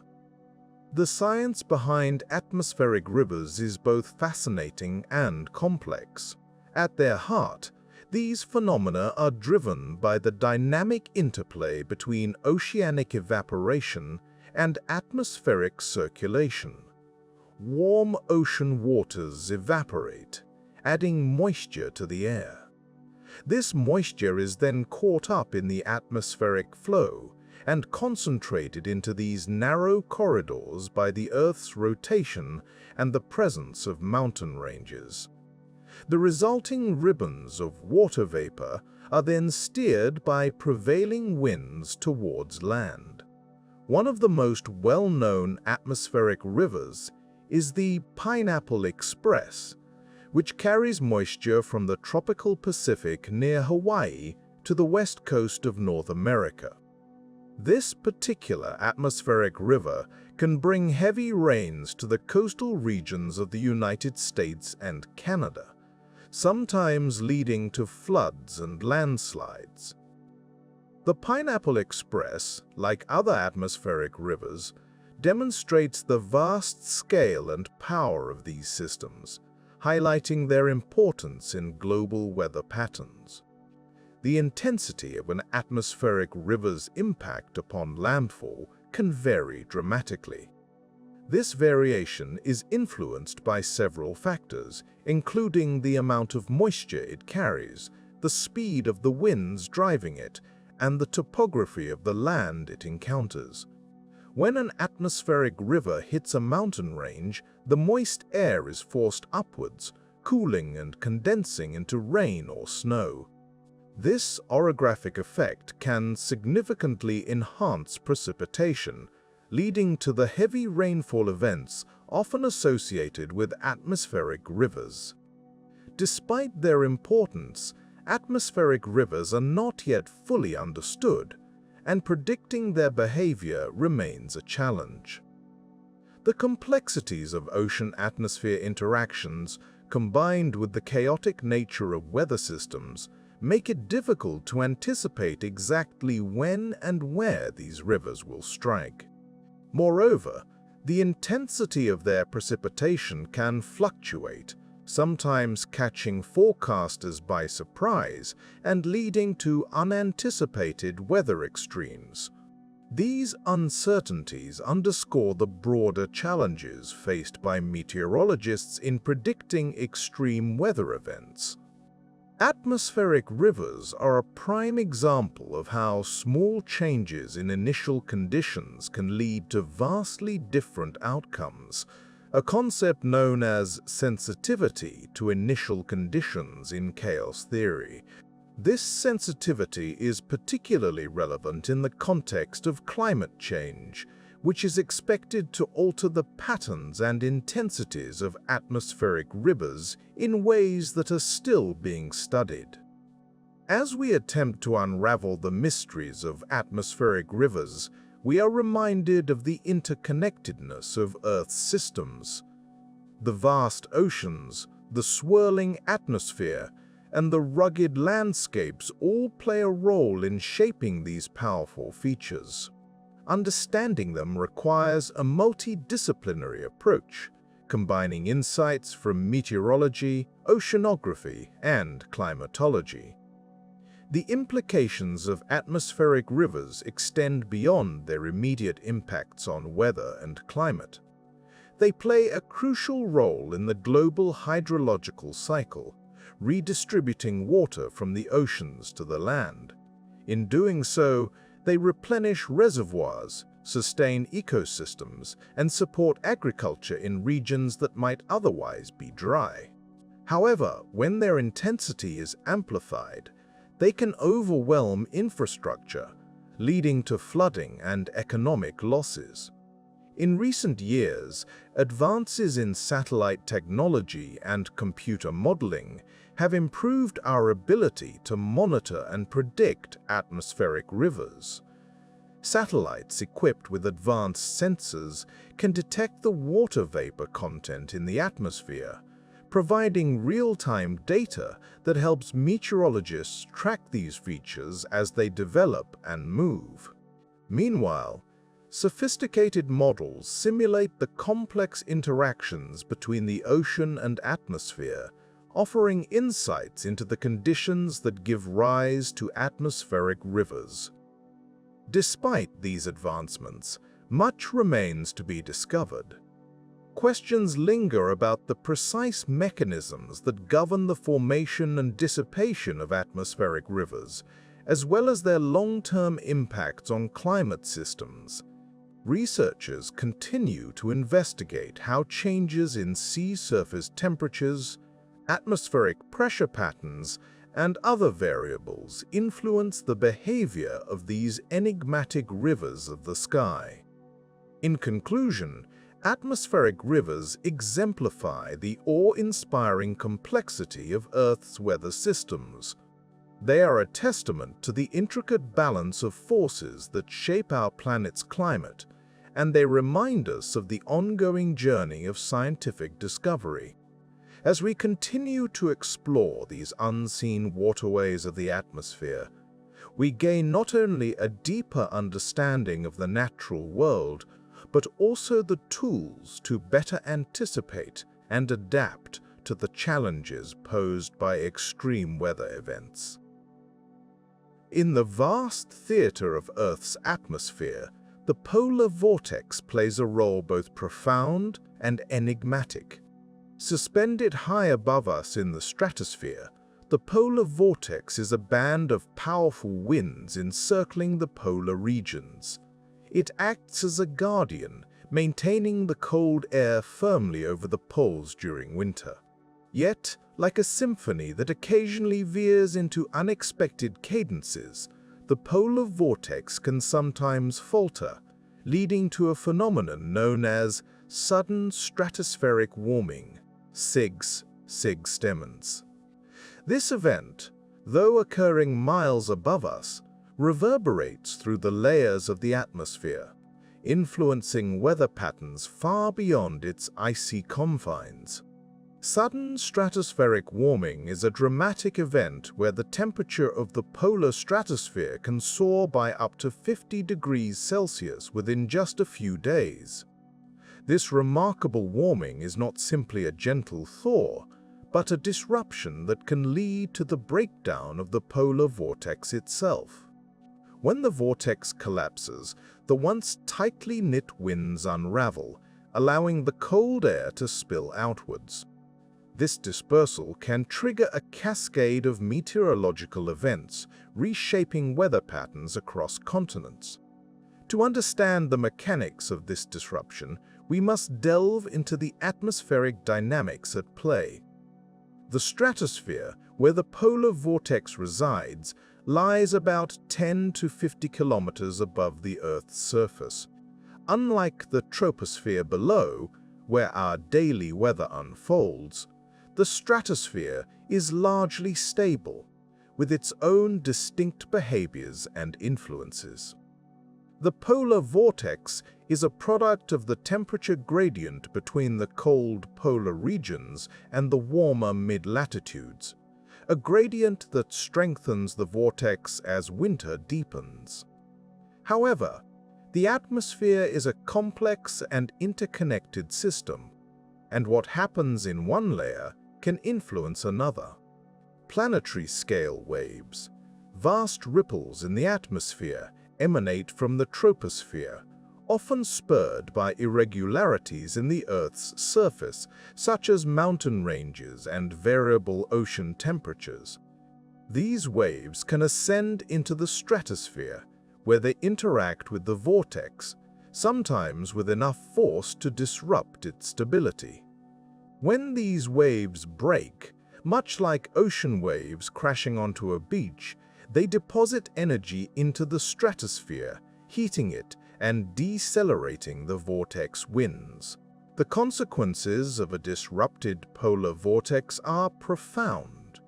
As the vortex disintegrates, the cold, dense air that was once contained over the pole is displaced. This can lead to a southward migration of frigid air masses, resulting in severe cold spells in regions that might otherwise be mild. Europe, North America, and parts of Asia can experience harsh winters as a direct result of these polar excursions. At the same time, the displacement of cold air can lead to warmer conditions in the polar regions, a paradoxical warming in the heart of winter. The effects of sudden stratospheric warming extend beyond mere temperature changes.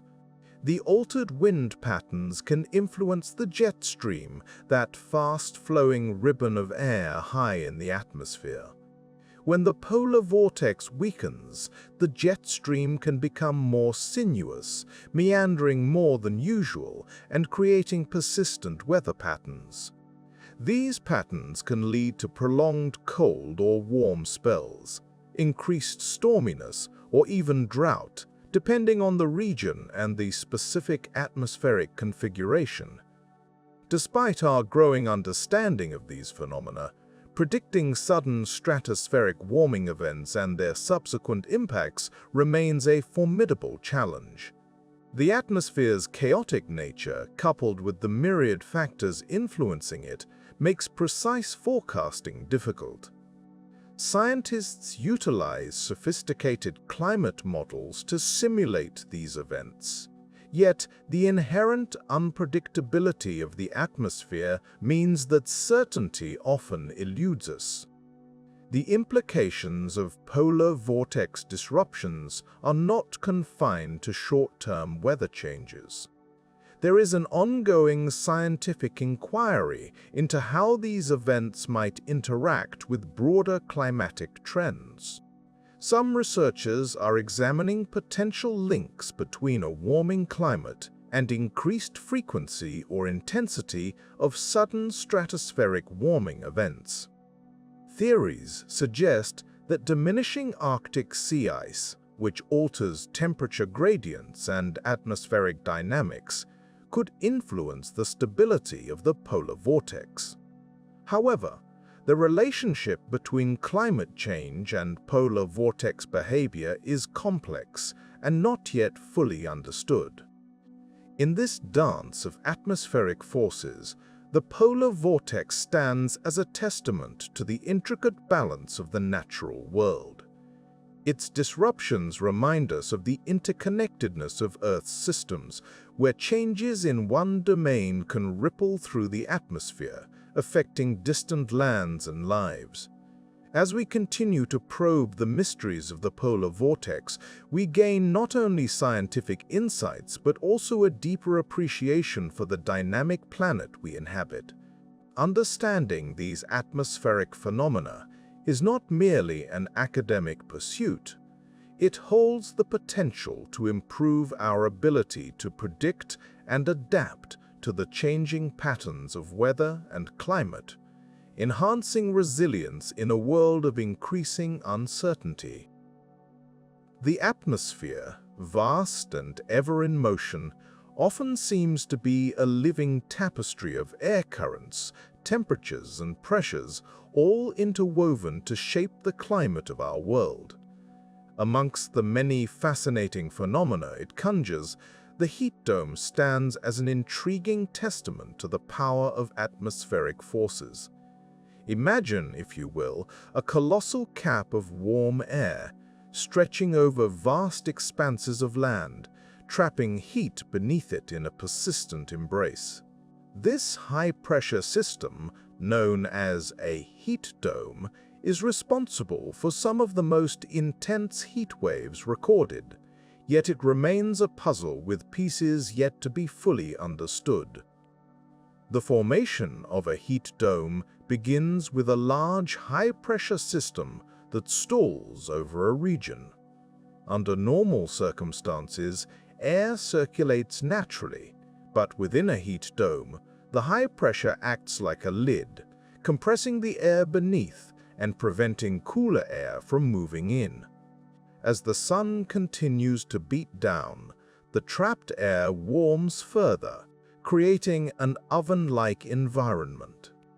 This combination of factors can lead to prolonged periods of extreme heat, often extending for days or even weeks. Though the mechanics of heat domes are understood in broad strokes, their variability poses significant challenges. Why, for example, do some heat domes dissipate quickly while others linger, subjecting regions to relentless heat for extended periods? The answer, it seems, lies in the complex interaction of atmospheric conditions. Sea surface temperatures, land surface heat, and atmospheric circulation patterns all play roles. Yet the precise balance that dictates the duration and intensity of a heat dome remains elusive. One notable aspect of heat domes is their ability to amplify the effects of global warming. As the Earth's average temperature rises, heat domes are becoming more frequent and intense.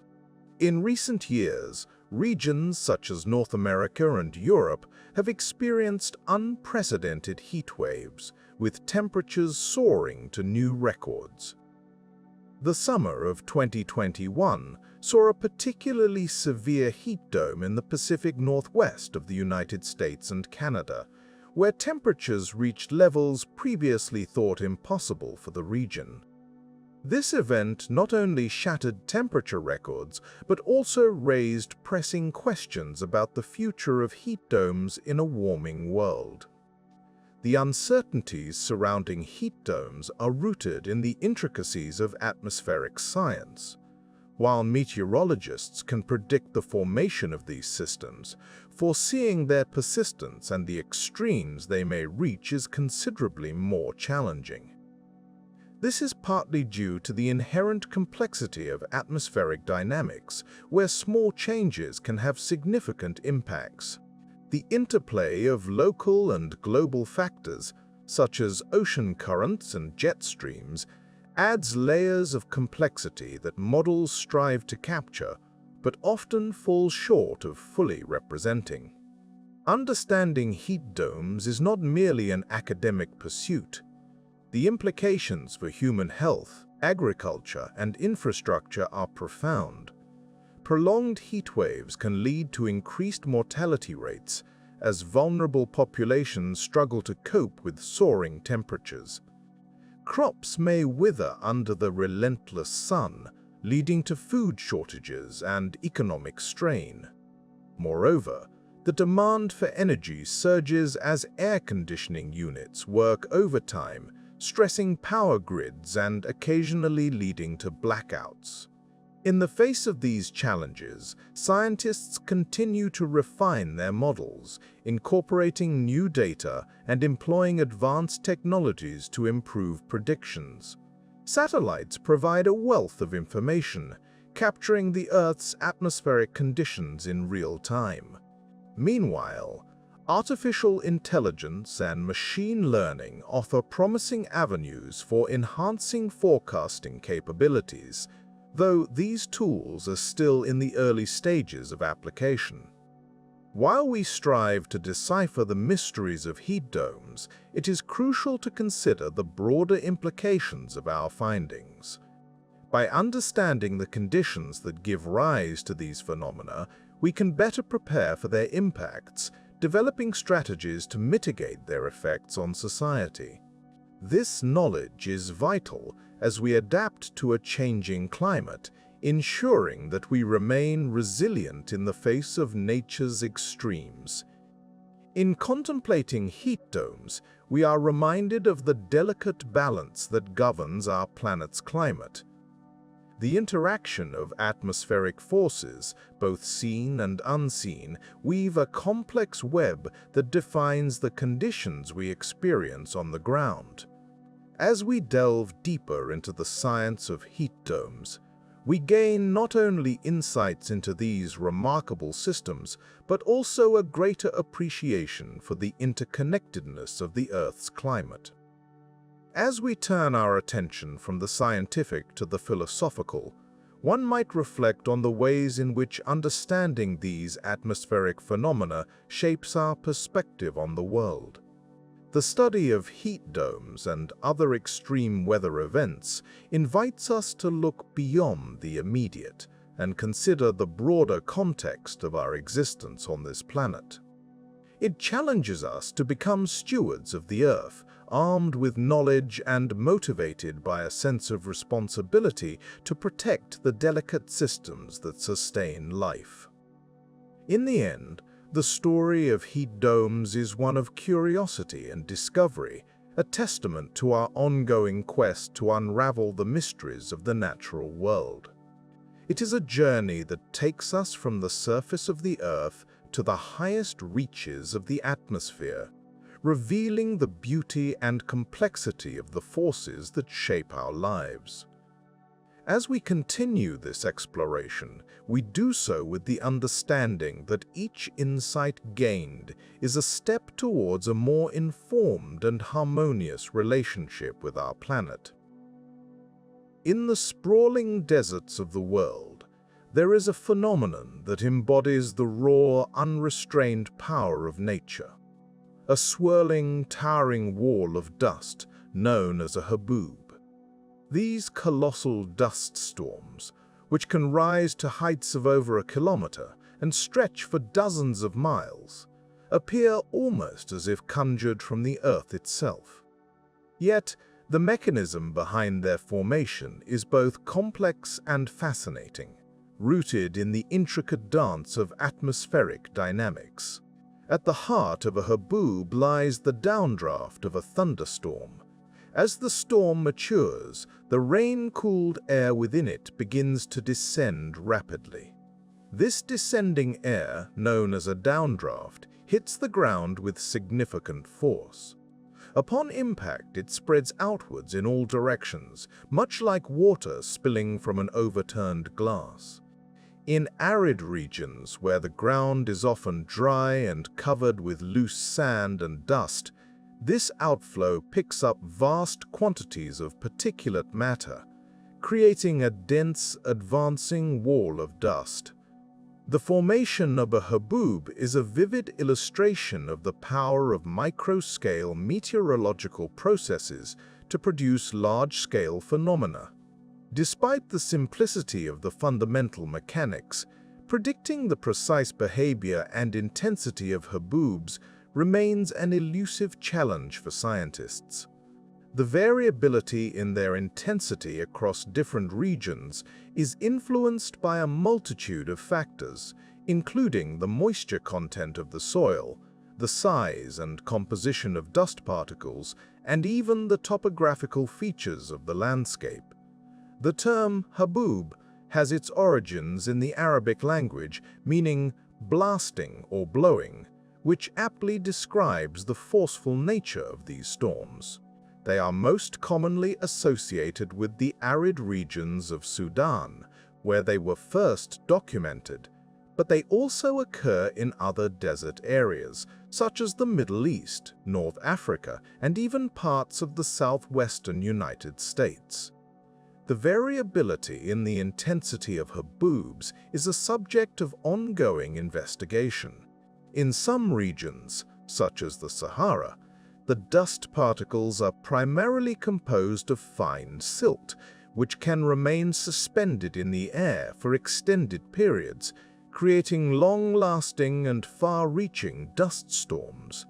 In contrast, the deserts of the southwestern United States, with their coarser sand particles, tend to produce shorter-lived storms that are more localized but can be equally intense. Topography also plays a critical role in the formation and behavior of haboobs. Mountain ranges and other elevated features can channel the flow of air, enhancing the convergence and uplift required to initiate a thunderstorm. Once a storm forms, these same features can influence the direction and speed of the resulting dust storm, further complicating efforts to predict their path.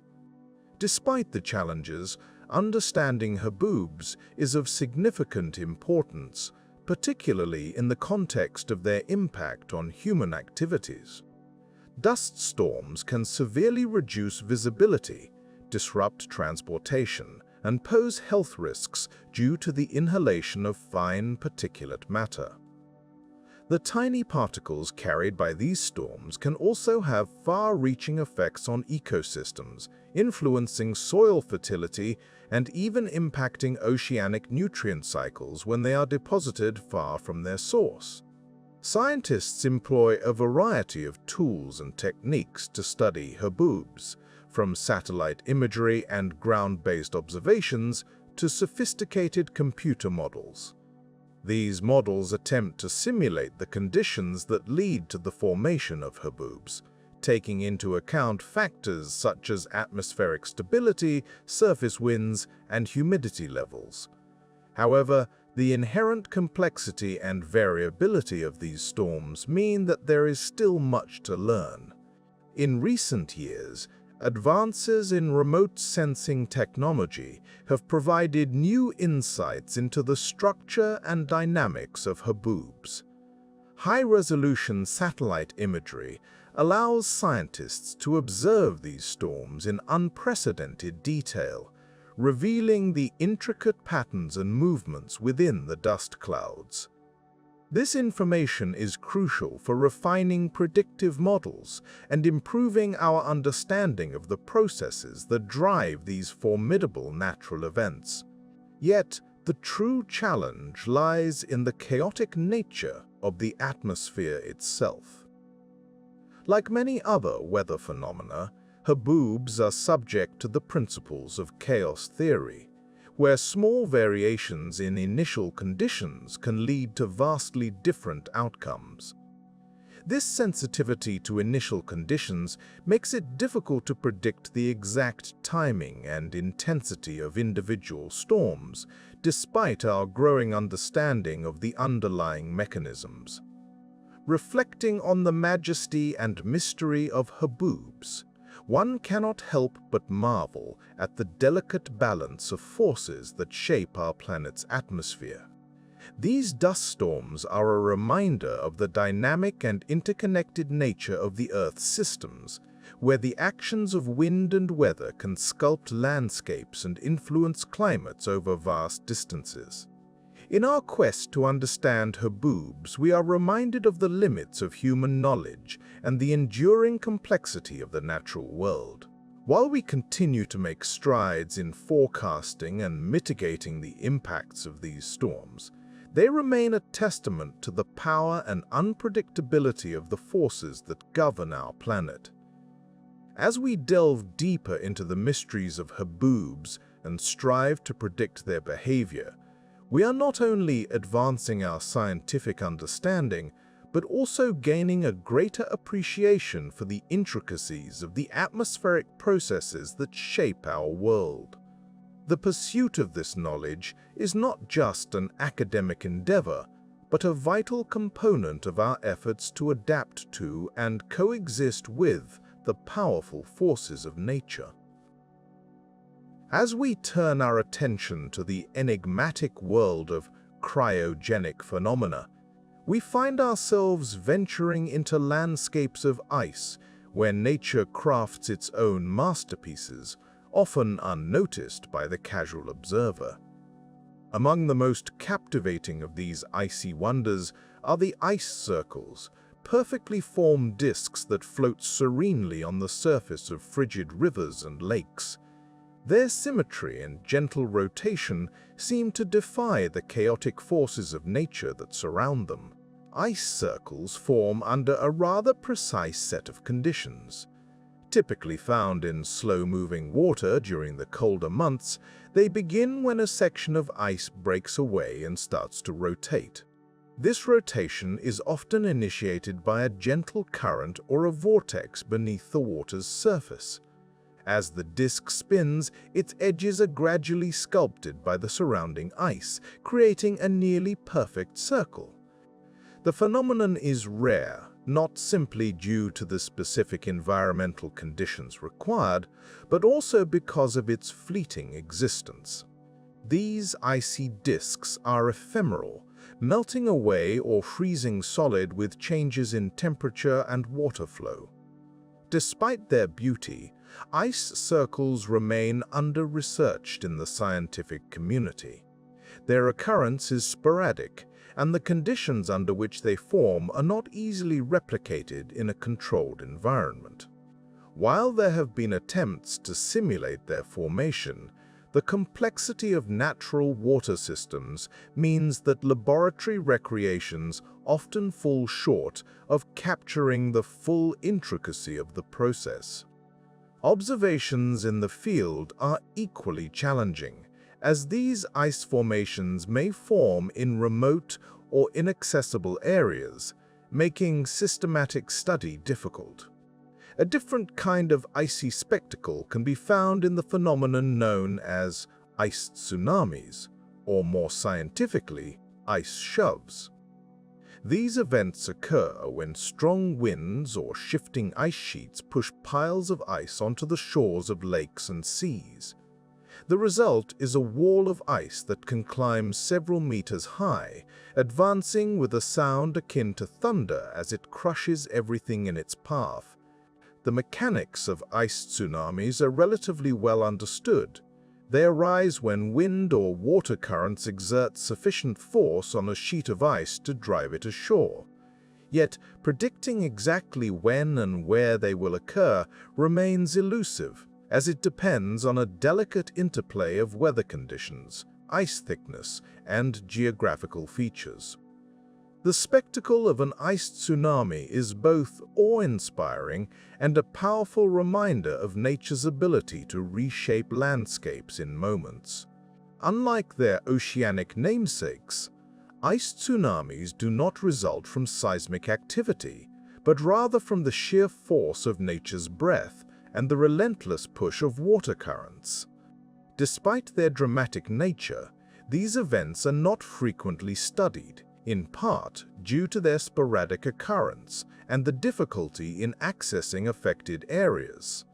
Furthermore, their unpredictability poses a challenge for researchers aiming to gather real-time data. In addition to ice circles and ice tsunamis, the cryogenic world offers up other peculiar formations, such as ice pancakes, which appear like lily pads on the surface of water bodies. These form in cold seas and lakes when surface ice is broken up and collides, causing the edges to round off and often forming ridges as they bump against each other. Their presence is most common in turbulent waters, where waves facilitate their creation. However, like many cryogenic phenomena, their formation is not entirely understood, with ongoing questions about the precise conditions that favor their development. The study of these icy phenomena provides a window into the complex interactions within our planet's cryosphere. Yet, the scientific community has only just begun to scratch the surface. The challenges lie not only in the difficulty of fieldwork in harsh, cold environments, but also in the transient nature of these phenomena. As climate change continues to alter global weather patterns, understanding these cryogenic events becomes increasingly important. They serve as indicators of environmental change, offering clues to the evolving dynamics of our planet's frozen realms. While the enigmatic nature of ice circles, tsunamis, and other phenomena captivates the imagination, it simultaneously highlights gaps in our scientific knowledge.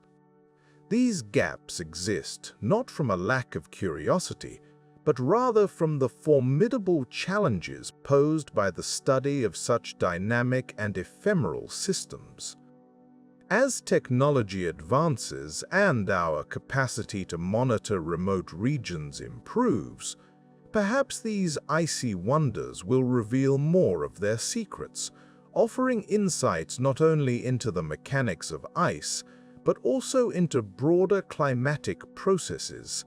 In this silent choreography of water and cold, the cryogenic oddities remind us of the delicate balance that sustains life on Earth. They are both a testament to the beauty of natural processes and a call to deepen our understanding of the forces that shape our world. As we continue to explore these frozen phenomena, we embark on a journey not just to satisfy curiosity, but to better appreciate the interconnectedness of our planet's systems and the ever-present mysteries that lie within. Volcanic eruptions, dramatic displays of Earth's inner dynamism, have fascinated and terrified humanity in equal measure throughout history. These powerful events not only reshape landscapes and influence global climates, but also generate their own peculiar and captivating electrical phenomena. In the heart of an eruption where molten rock meets the atmosphere, a unique kind of tempest is born: volcanic lightning. At first glance, volcanic lightning might seem like a mere curiosity, a natural firework display accompanying the roar of an eruption. Yet, it is far more than that. This electrically charged spectacle offers a glimpse into the complex interplay between the geological and atmospheric realms, a dance of particles and forces that remains partially shrouded in mystery. The genesis of volcanic lightning begins with the eruption itself. As magma forces its way to the surface, it shatters rock and vaporizes water, releasing a tumultuous column of ash and gases into the sky. This ash plume, comprised of countless tiny particles, is the stage upon which the electrification process unfolds. As these particles collide and interact amidst the turbulent updrafts, they exchange electrical charges, a process that is still not fully understood, but is thought to be similar to the mechanisms within ordinary thunderstorms. One might envision the eruption as a colossal generator, where the friction between ash particles, along with the involvement of ice crystals at higher altitudes, creates a separation of charges. Positively and negatively charged regions begin to form within the plume. The difference in potential between these regions can eventually become so great that it results in the discharge of electricity, producing the brilliant flashes of volcanic lightning. Interestingly, the specifics of how these charges accumulate and discharge remain an area ripe for exploration. Unlike typical thunderstorms, where the role of water and ice in charge separation is relatively well documented, volcanic eruptions introduce additional complexities. The composition of the ash, the temperature gradients, and the presence of volcanic gases all contribute to a system where conventional meteorological models fall short. Moreover, volcanic lightning can manifest in various forms. Some strikes are akin to those seen in thunderstorms, arcing from the plume to the ground or within the plume itself. Others, known as near-field lightning, occur closer to the vent, where the ash is densest. These shorter, more chaotic discharges are thought to be driven by the intense friction and fragmentation of particles near the eruption's core. The unpredictability of volcanic lightning is perhaps its most intriguing aspect. Not all eruptions produce lightning, and even those that do can vary greatly in the frequency and intensity of their electrical displays. This variability suggests that the conditions necessary for lightning formation are delicately balanced and sensitive to the particular characteristics of each eruption. Factors such as the size and density of the ash particles, the speed of the ejection, and the presence of moisture can all influence the outcome. Scientists continue to probe these phenomena, utilizing tools ranging from high-speed cameras to electromagnetic sensors in an effort to unravel the intricacies of volcanic electrification. Each eruption offers a new opportunity to gather data, to refine theories, and to perhaps inch closer to understanding the processes at play. Yet, despite advances in technology and observation, many questions remain. What, for instance, is the exact role of volcanic gases in the electrification? How does the composition of the ash influence the likelihood of lightning? And why do some eruptions produce spectacular displays while others remain eerily silent? These questions are not merely academic. Understanding volcanic lightning has practical implications, particularly for aviation. Ash plumes pose significant hazards to aircraft, and the presence of lightning can serve as an indicator of the plume's density and charge distribution, providing critical information for flight safety. In the broader context, studying volcanic lightning also enhances our comprehension of geophysical processes on Earth and potentially on other planets. By examining how electrical systems form in such extreme environments, we gain insights into the fundamental principles of charge separation and atmospheric dynamics. The pursuit of knowledge in this field is a testament to the enduring human desire to uncover the secrets of our world.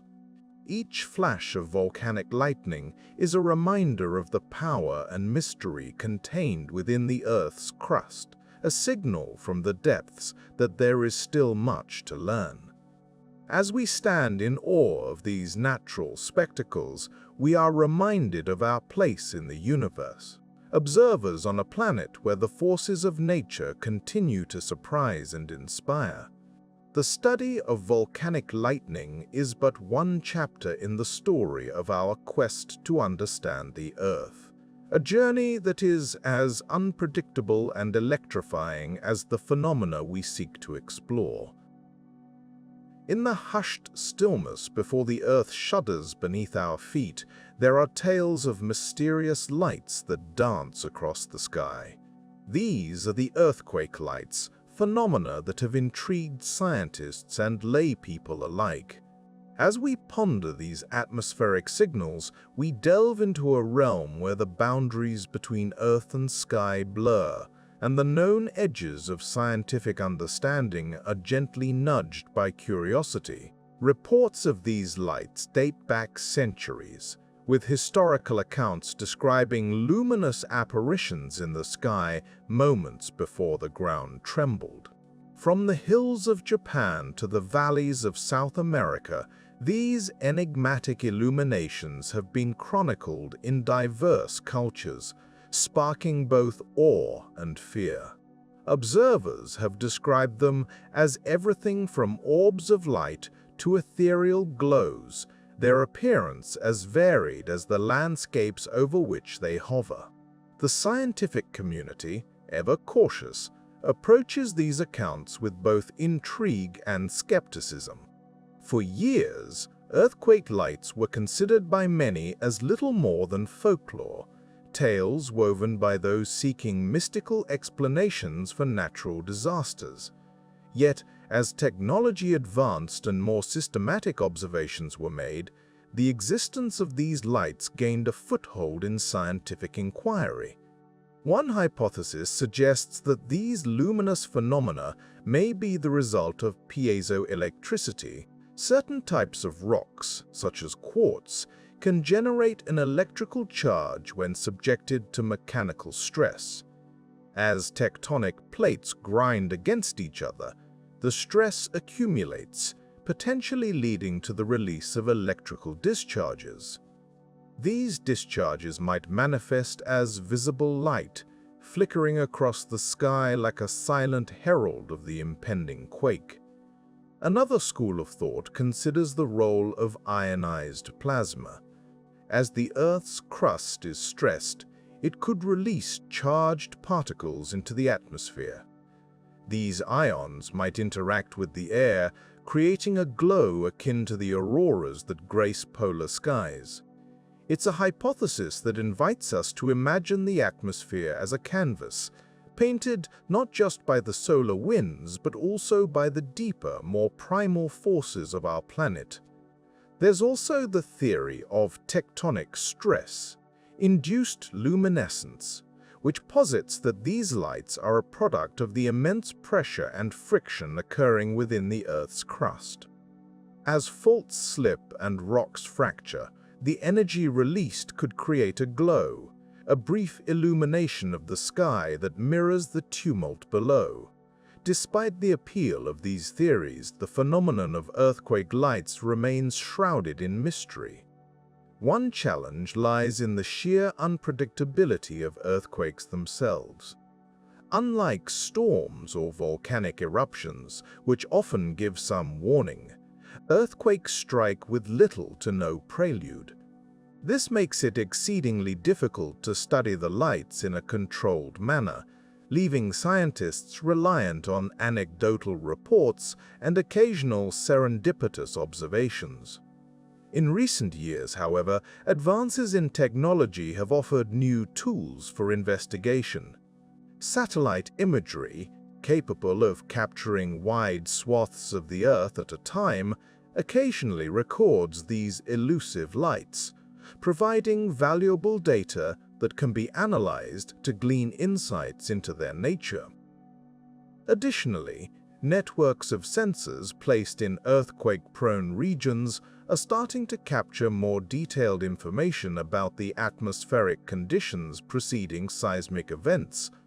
Yet, even with these technological advancements, a full understanding of earthquake lights remains tantalizingly out of reach. The sporadic and fleeting nature of the lights complicates matters, as does the variability in their appearance and duration. Some lights are reported as brief flashes, while others linger as eerie glows. Such diversity suggests that multiple mechanisms might be at play, each contributing to a complex tapestry of light and motion.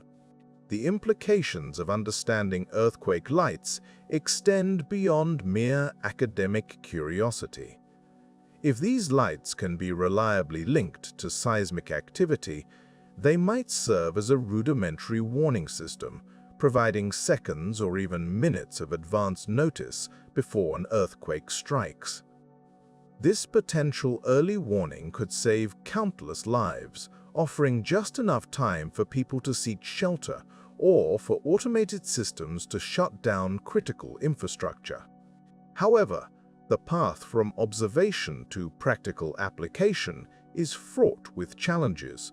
Correlating the presence of lights with specific seismic events requires a vast amount of data, a task complicated by the rarity and unpredictability of both the lights and the earthquakes.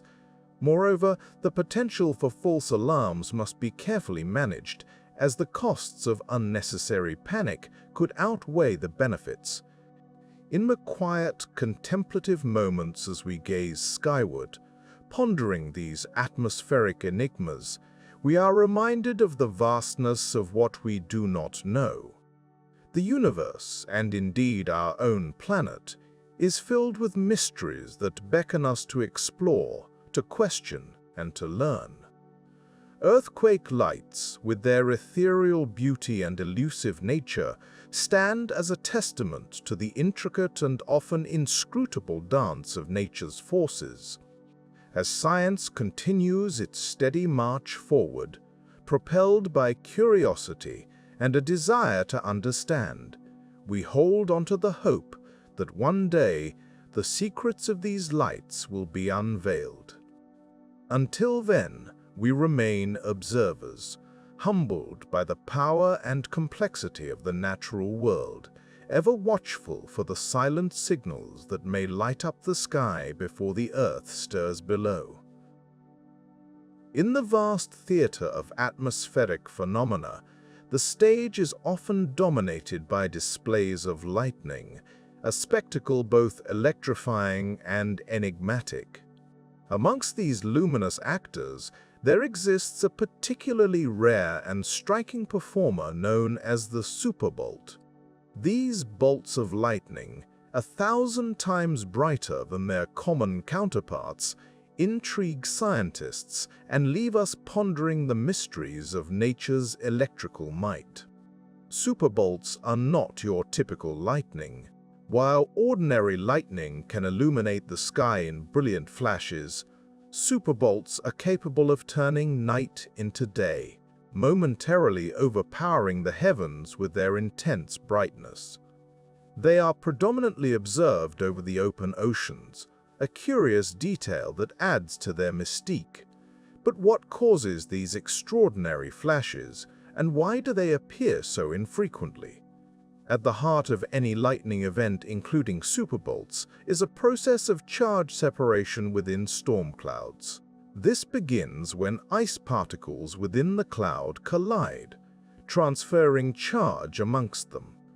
The heavier, negatively charged particles tend to sink, while the lighter, positively charged ones rise. This sets up a powerful electric field within the cloud itself and between the cloud and the ground.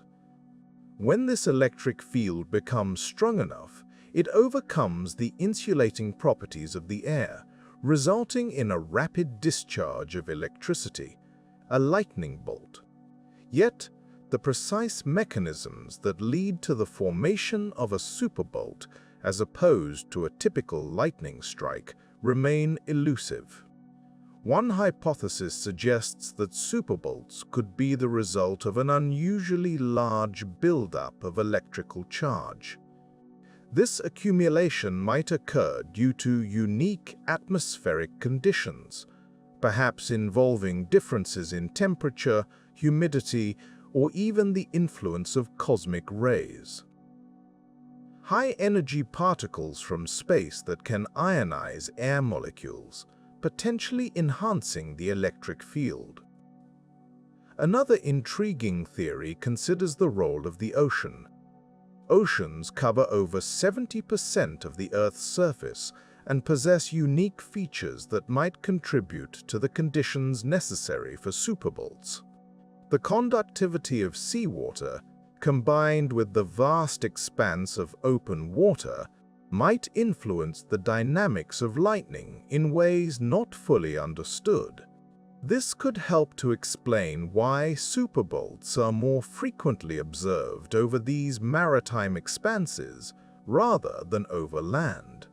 However, direct evidence linking these conditions to the formation of superbolts is still sparse, leaving scientists with more questions than answers. The sheer power of a superbolt is another area of fascination. These bolts can release energy equivalent to several gigajoules in just a fraction of a second. To put that into perspective, that's akin to the energy released by several tons of TNT.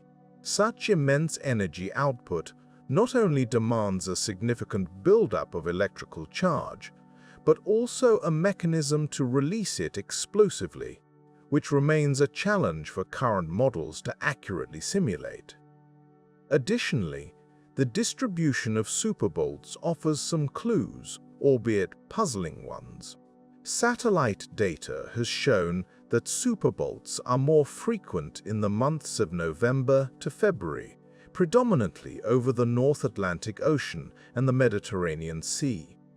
This seasonal and geographical pattern suggests that specific climatic factors might be at play, yet the precise nature of these factors remains a subject of ongoing research. Moreover, the phenomenon of superbolts raises questions about the broader processes of storm electrification.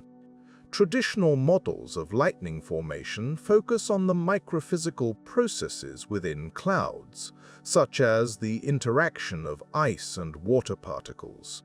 However, superbolts challenge these models, suggesting that there might be additional, perhaps larger-scale processes at work that are yet to be fully understood. These could involve complex interactions between the atmosphere, ocean, and even the Earth's magnetic field. The study of superbolts is not merely an academic pursuit. Understanding these powerful lightning events has practical implications, particularly for maritime and aviation activities. Ships and aircraft are particularly vulnerable to lightning strikes, and the extreme energy of superbolts could pose significant risks to both. Improving our understanding of superbolts could enhance predictive models, ultimately leading to better safety measures and guidelines for those who venture into their path. As we delve deeper into the mystery of superbolts, we find ourselves confronted with the broader question of how much we truly understand about the atmosphere and its electrifying displays. Despite the advances in satellite technology and the wealth of data available to us, the atmosphere continues to withhold many of its secrets. Superbolts, with their rare and powerful appearance, serve as a reminder of the complexity of the natural world and the ongoing quest for understanding. In reflecting on superbolts, one cannot help but marvel at the intricate dance of forces that govern our planet's weather systems. Each flash of lightning, whether a gentle flicker or a blinding superbolt, is a testament to the dynamic and ever-changing nature of the atmosphere. As scientists continue to study these phenomena, each discovery inches us closer to unveiling the mysteries of lightning, yet simultaneously opens new avenues of inquiry and wonder. In the end, the story of superbolts is one of awe and curiosity, a reminder that even in the modern age, the universe holds mysteries yet to be uncovered. And so, we watch the skies with a sense of wonder, knowing that each superbolt is not just a flash of light, but a beacon of the unknown, inviting us to delve deeper and explore further. High above the tumultuous clouds of a thunderstorm, where the atmosphere thins and space begins to beckon, lies a realm of fleeting phenomena that eludes the naked eye.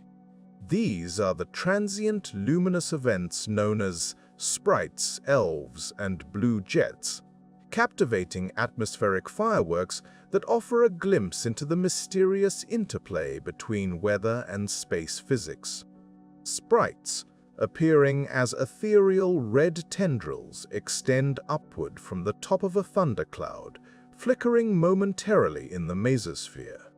Their ephemeral dance lasts mere milliseconds, a blink in the cosmic theater, yet they tell a story of intense energy exchange. These luminous apparitions were first captured on film in 1989, though anecdotal reports stretched back decades. It's a humbling thought that such spectacular displays have likely been occurring for millennia, unobserved by human eyes. The formation of sprites is linked to the colossal electrical discharges within thunderstorms. When a particularly strong lightning strike occurs, it can send a pulse of energy upwards, disrupting the calm of the mesosphere, some 50 to 90 kilometers above, where the air is thin and the temperature frigid. This energy excites the nitrogen molecules, causing them to emit light and create the ghostly glow that we see as sprites. While scientists have made significant progress in understanding these events, questions remain about the precise conditions required for their formation and their role in the broader atmospheric system. Below the realm of sprites, but still above our weather-worn world, lie the phenomena known as elves. These are not whimsical creatures from folklore, but rather vast, expanding rings of light that emanate horizontally from the tops of thunderclouds. They manifest as a brief, halo-like flash, often accompanying more powerful lightning strikes.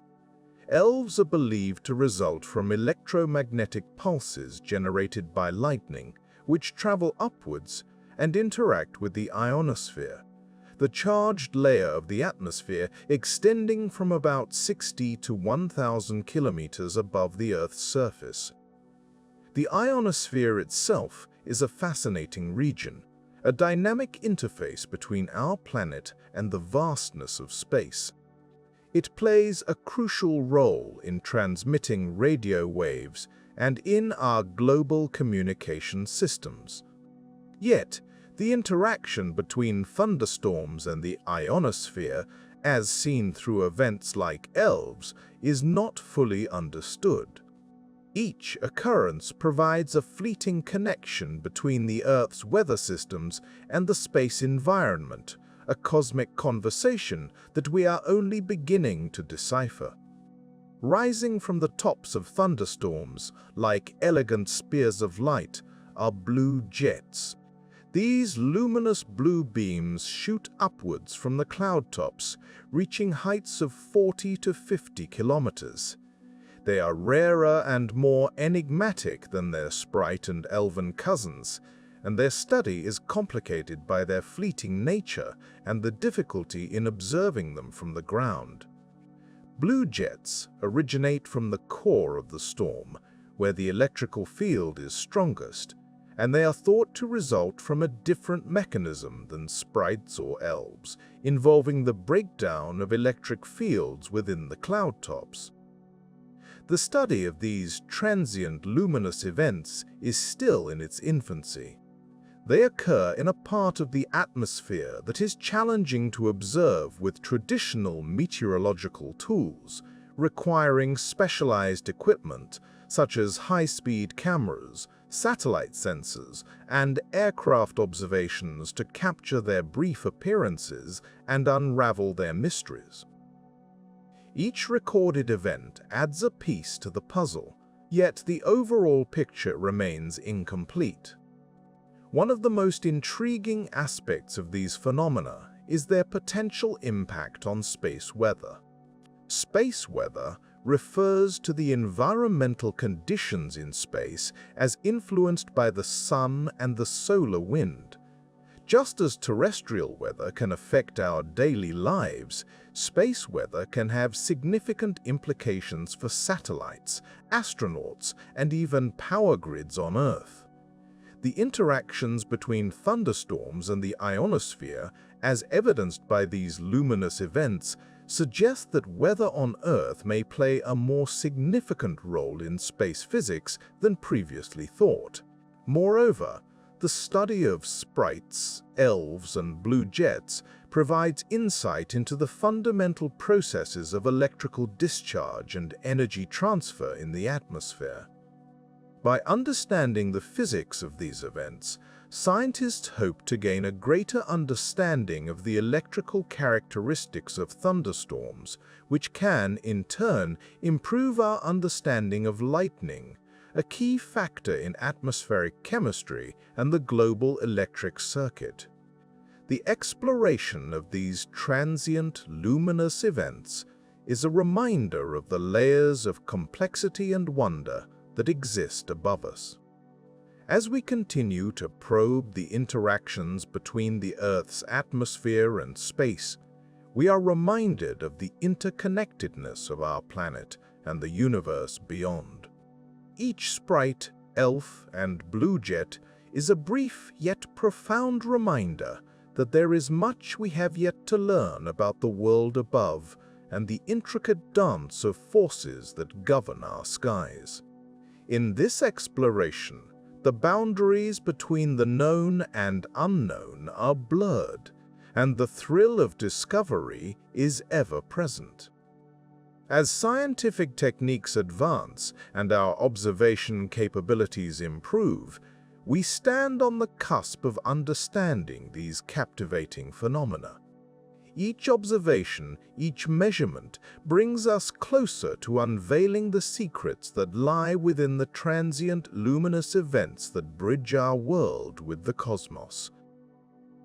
In the vast theater of atmospheric dynamics, the Madden-Julian Oscillation, MJO, plays a role both crucial and enigmatic.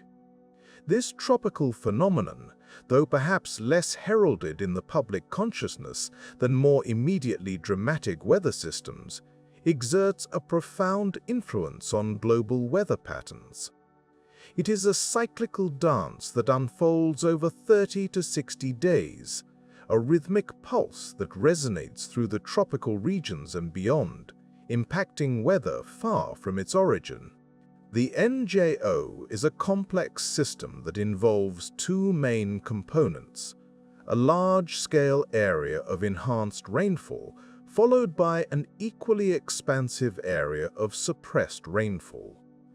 This convective activity travels eastward around the globe, particularly between the Indian Ocean and the Pacific Ocean, and acts as a conductor orchestrating the symphony of atmospheric conditions. The areas of enhanced and suppressed convection associated with the MJO are not static. They shift and morph as they interact with other atmospheric phenomena, leaving a trail of influence that can be detected in monsoon patterns, hurricane development, and even the winter storms of the mid-latitudes. To understand the MJO's mechanics, we must venture into the heart of the tropics, where the interplay of oceanic and atmospheric conditions creates a fertile ground for its birth. It begins with the warm waters of the Indian Ocean, which provide the necessary heat and moisture to fuel convective storms. As these storms grow in intensity, they release latent heat into the atmosphere, setting off a chain of events that propagates eastward. This eastward movement is a defining characteristic of the MJO, distinguishing it from other tropical oscillations which tend to be stationary. The MJO's journey across the globe is marked by its interaction with various atmospheric systems. For instance, as it travels over the Pacific Ocean, it can enhance or suppress the development of cyclones, depending on its phase. When the MJO is in a phase of enhanced convection, it can create favorable conditions for cyclone formation by increasing wind shear and moisture in the atmosphere. Conversely, During its phase of suppressed convection, the MJO can inhibit cyclone formation by stabilizing the atmospheric environment. The influence of the MJO extends beyond the tropics, shaping weather patterns in the mid-latitudes. As the MJO modulates tropical convection, it alters the atmospheric circulation, which can lead to changes in jet stream patterns. These changes can manifest as unseasonable weather, such as warmer-than-average winters in Europe or the United States, or unexpected cold snaps. The impact of the MJO is not uniform. It varies depending on the time of year and the prevailing climatic conditions, adding another layer of complexity to its study. Despite its significance, the MJO remains a challenging phenomenon to model accurately. Its inherent variability and the multitude of factors influencing its behavior make it a difficult target for traditional weather prediction models. Even with decades of data, our understanding of the MJO's intricacies is still evolving. The difficulty lies in capturing the fine-scale interactions between the ocean and atmosphere that drive the MJO's cycle, as well as its interactions with other climate systems. One of the primary challenges in modeling the MJO is its sensitivity to initial conditions. Small changes in sea surface temperatures or atmospheric moisture levels can have a disproportionate effect on the MJO's development and trajectory. This sensitivity is akin to the butterfly effect, where minute alterations in the initial state of a system can lead to vastly different outcomes.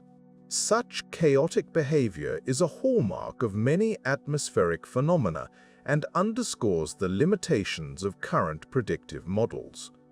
In recent years, advances in computational power and increased availability of satellite data have improved our ability to simulate and predict the MJO. High-resolution models that incorporate detailed representations of ocean-atmosphere interactions are beginning to capture the nuances of the MJO more effectively.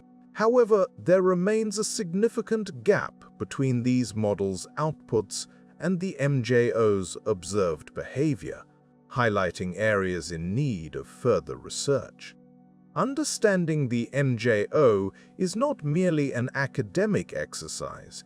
It has tangible implications for weather prediction and climate science. Accurate forecasts of the MJO can improve the prediction of extreme weather events, such as cyclones and floods, providing critical lead time for preparations and potentially saving lives and property. Moreover, the MJO's role in modulating global weather patterns makes it a key player in the broader climate system, influencing everything from agricultural cycles to energy demands. As we continue to probe the mysteries of the MJO, it serves as a reminder of the interconnectedness of Earth's climate systems. The ripples it sends through the atmosphere, though originating in the warm waters of the tropics, can be felt across the globe. In this way, the MJO exemplifies the complexity and beauty of our planet's weather, a reminder of the delicate balances and intricate dances that define the natural world. In contemplating the MJO, we find ourselves at the intersection of science and wonder, piecing together the puzzle of a phenomenon that is both ancient and ever-changing. It is a testament to the dynamism of our atmosphere, where even the most subtle of oscillations can resonate with far-reaching effects. As we deepen our understanding of the MJO, we gain not only insights into a specific climate pattern, but also a broader appreciation for the symphony of processes that sustain life on Earth. In the grand tapestry of science, few threads are as intricate and elusive as those woven by the atmosphere. Weather prediction, inherently a pursuit of understanding the future, is a discipline beset by the capricious nature of its subject. Despite centuries of observation and the advent of sophisticated technology, the atmosphere continues to elude our full grasp.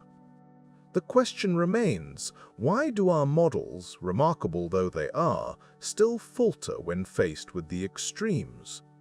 The atmosphere, in its majestic complexity, operates under a symphony of variables that can shift with the slightest provocation. Imagine a vast orchestra where each instrument is represented by a factor such as temperature, humidity, or wind speed. The harmony of weather is created when these elements play in concert, yet a single, unexpected note can lead to an entirely different melody. This is the essence of chaos theory, a branch of mathematics that describes systems highly sensitive to initial conditions. It is famously encapsulated by the idea of the butterfly effect, where the flutter of a butterfly's wings in Brazil might set off a tornado in Texas. Weather models, at their core, are powerful mathematical constructs designed to simulate the complex interactions within the atmosphere. They rely heavily on initial conditions, data collected from various sources such as satellites, weather balloons, and ground stations. Yet, even with the most precise measurements, there are unavoidable gaps. These gaps, like silent beats in our atmospheric symphony, create uncertainties that can ripple through forecasts, particularly when predicting extreme weather events. Extreme weather, by its very nature, pushes the boundaries of our models. Conventional forecasts excel in moderate conditions, where atmospheric dynamics are relatively stable and predictable. However, when faced with extremes, such as hurricanes, tornadoes, or severe droughts, the models are strained. These events often involve non-linear processes, where small changes can lead to disproportionate outcomes. This non-linearity is challenging to capture and simulate accurately.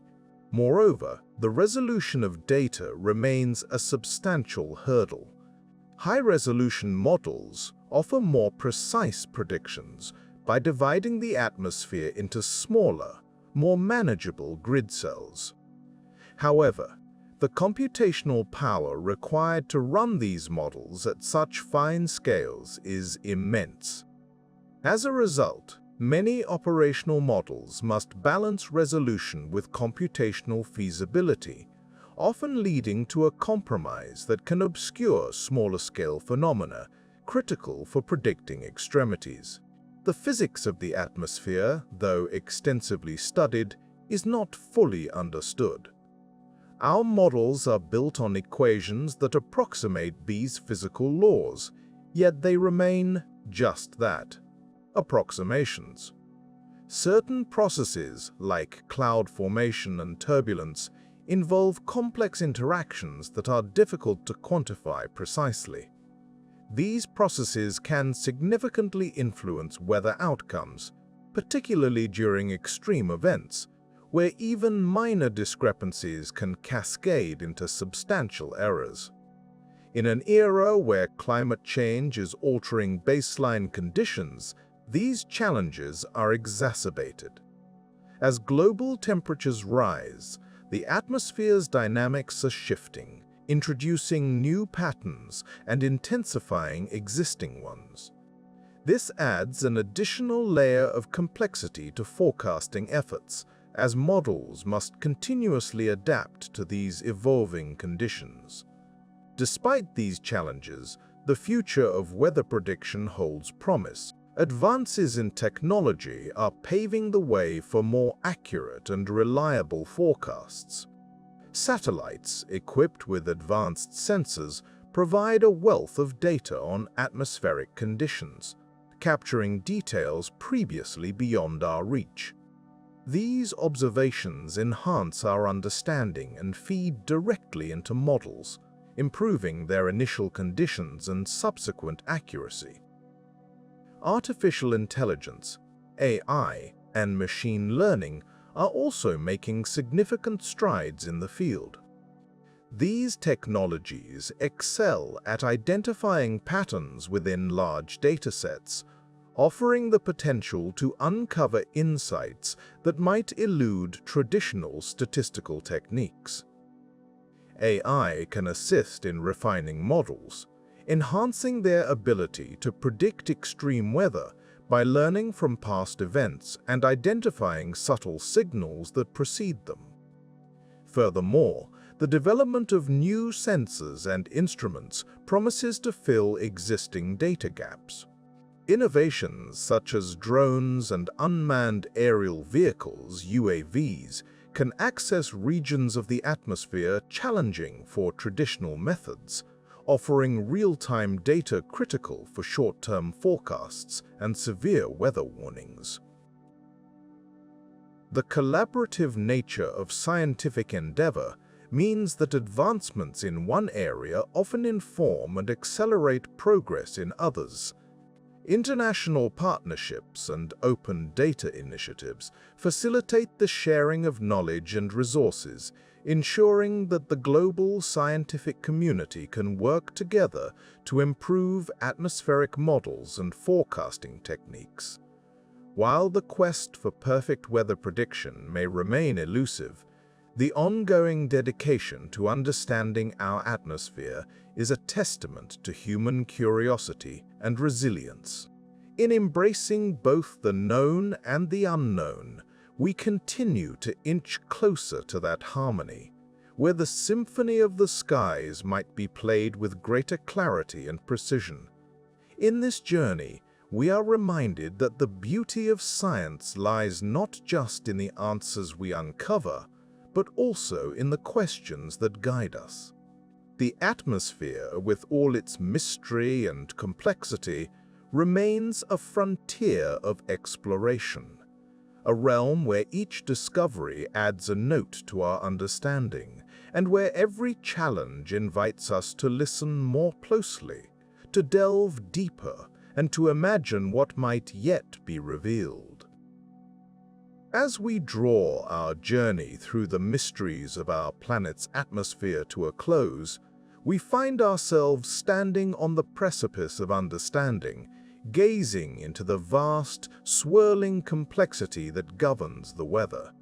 An intricate ballet of forces unfolds above us, a dance of air and water, heat and pressure, each taking its turn to lead, spin, and sometimes collide in dramatic fashion. It is a performance as old as the Earth itself, yet one that continues to surprise and confound us with its unpredictable rhythms. The weather, in all its capriciousness, serves as a reminder of the limitations of human knowledge and control. It is a testament to the intricacies of natural systems, where simplicity gives way to an overwhelming tapestry of interactions. These interactions, laden with feedback loops and sensitive dependencies, often defy the neat confines of human logic and linear thinking. Here, in the dynamic layers of the atmosphere, we encounter the essence of chaos theory. A small change in initial conditions can lead to vastly different outcomes, a concept beautifully illustrated by the famous butterfly effect. The extreme weather phenomena we have explored are not mere anomalies, but rather manifestations of the complex systems that underpin our planet's climate. Each event, from the fury of supercell thunderstorms to the enigmatic glow of earthquake lights, reveals the delicate balance and interconnectedness of atmospheric processes. They remind us that while science has made great strides in understanding these phenomena, many questions remain unanswered. Consider the sheer power of a hurricane, its spiraling arms stretching out over hundreds of miles, drawing energy from the warm ocean waters below. Despite our sophisticated models and satellite technology, the precise mechanisms that drive a storm's rapid intensification elude full understanding. Similarly, the towering waves of rogue seas, once dismissed as mariners' tales, challenge our ability to predict their sudden arrival.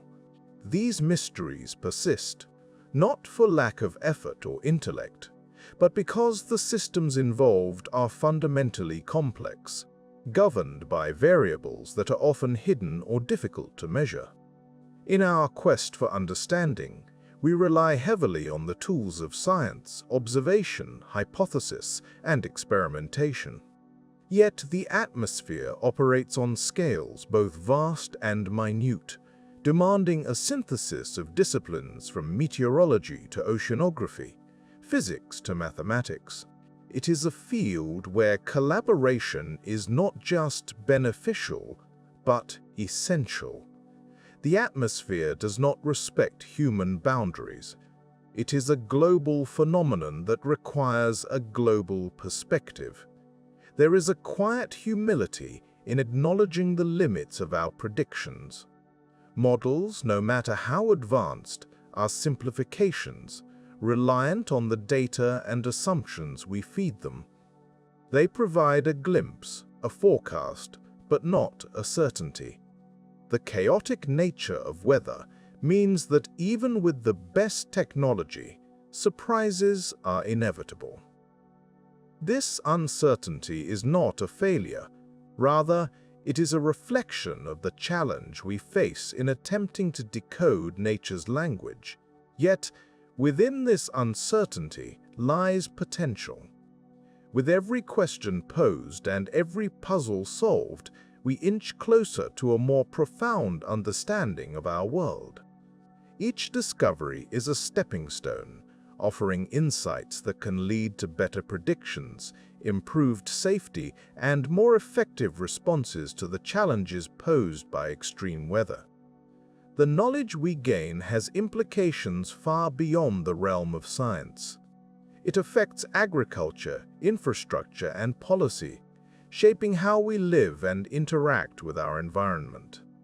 The atmosphere, with all its unpredictable ferocity, also offers moments of breathtaking beauty. The sight of a distant lightning storm, illuminating the sky in a tapestry of electric threads, is a reminder of the awe-inspiring power of nature. These phenomena inspire us to look beyond the immediate and consider the broader picture, to appreciate the elegance of the natural world, even as we strive to understand it. As we continue to explore the frontiers of atmospheric science, let us remain guided by curiosity and humility. The atmosphere is not merely a backdrop to our lives.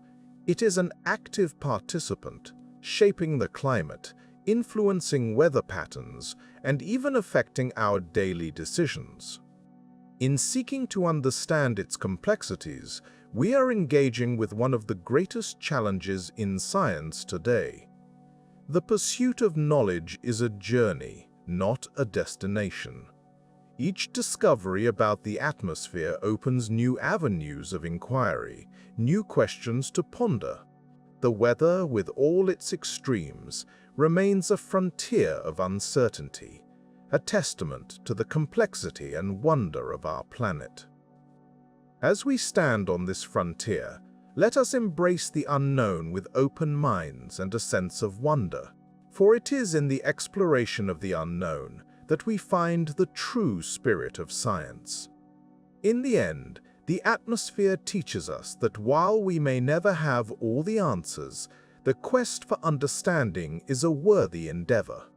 It is a journey that invites us to look beyond ourselves, to appreciate the interconnectedness of all things, and to acknowledge that in the grand scale of the universe, we are but a small part of a vast and intricate system.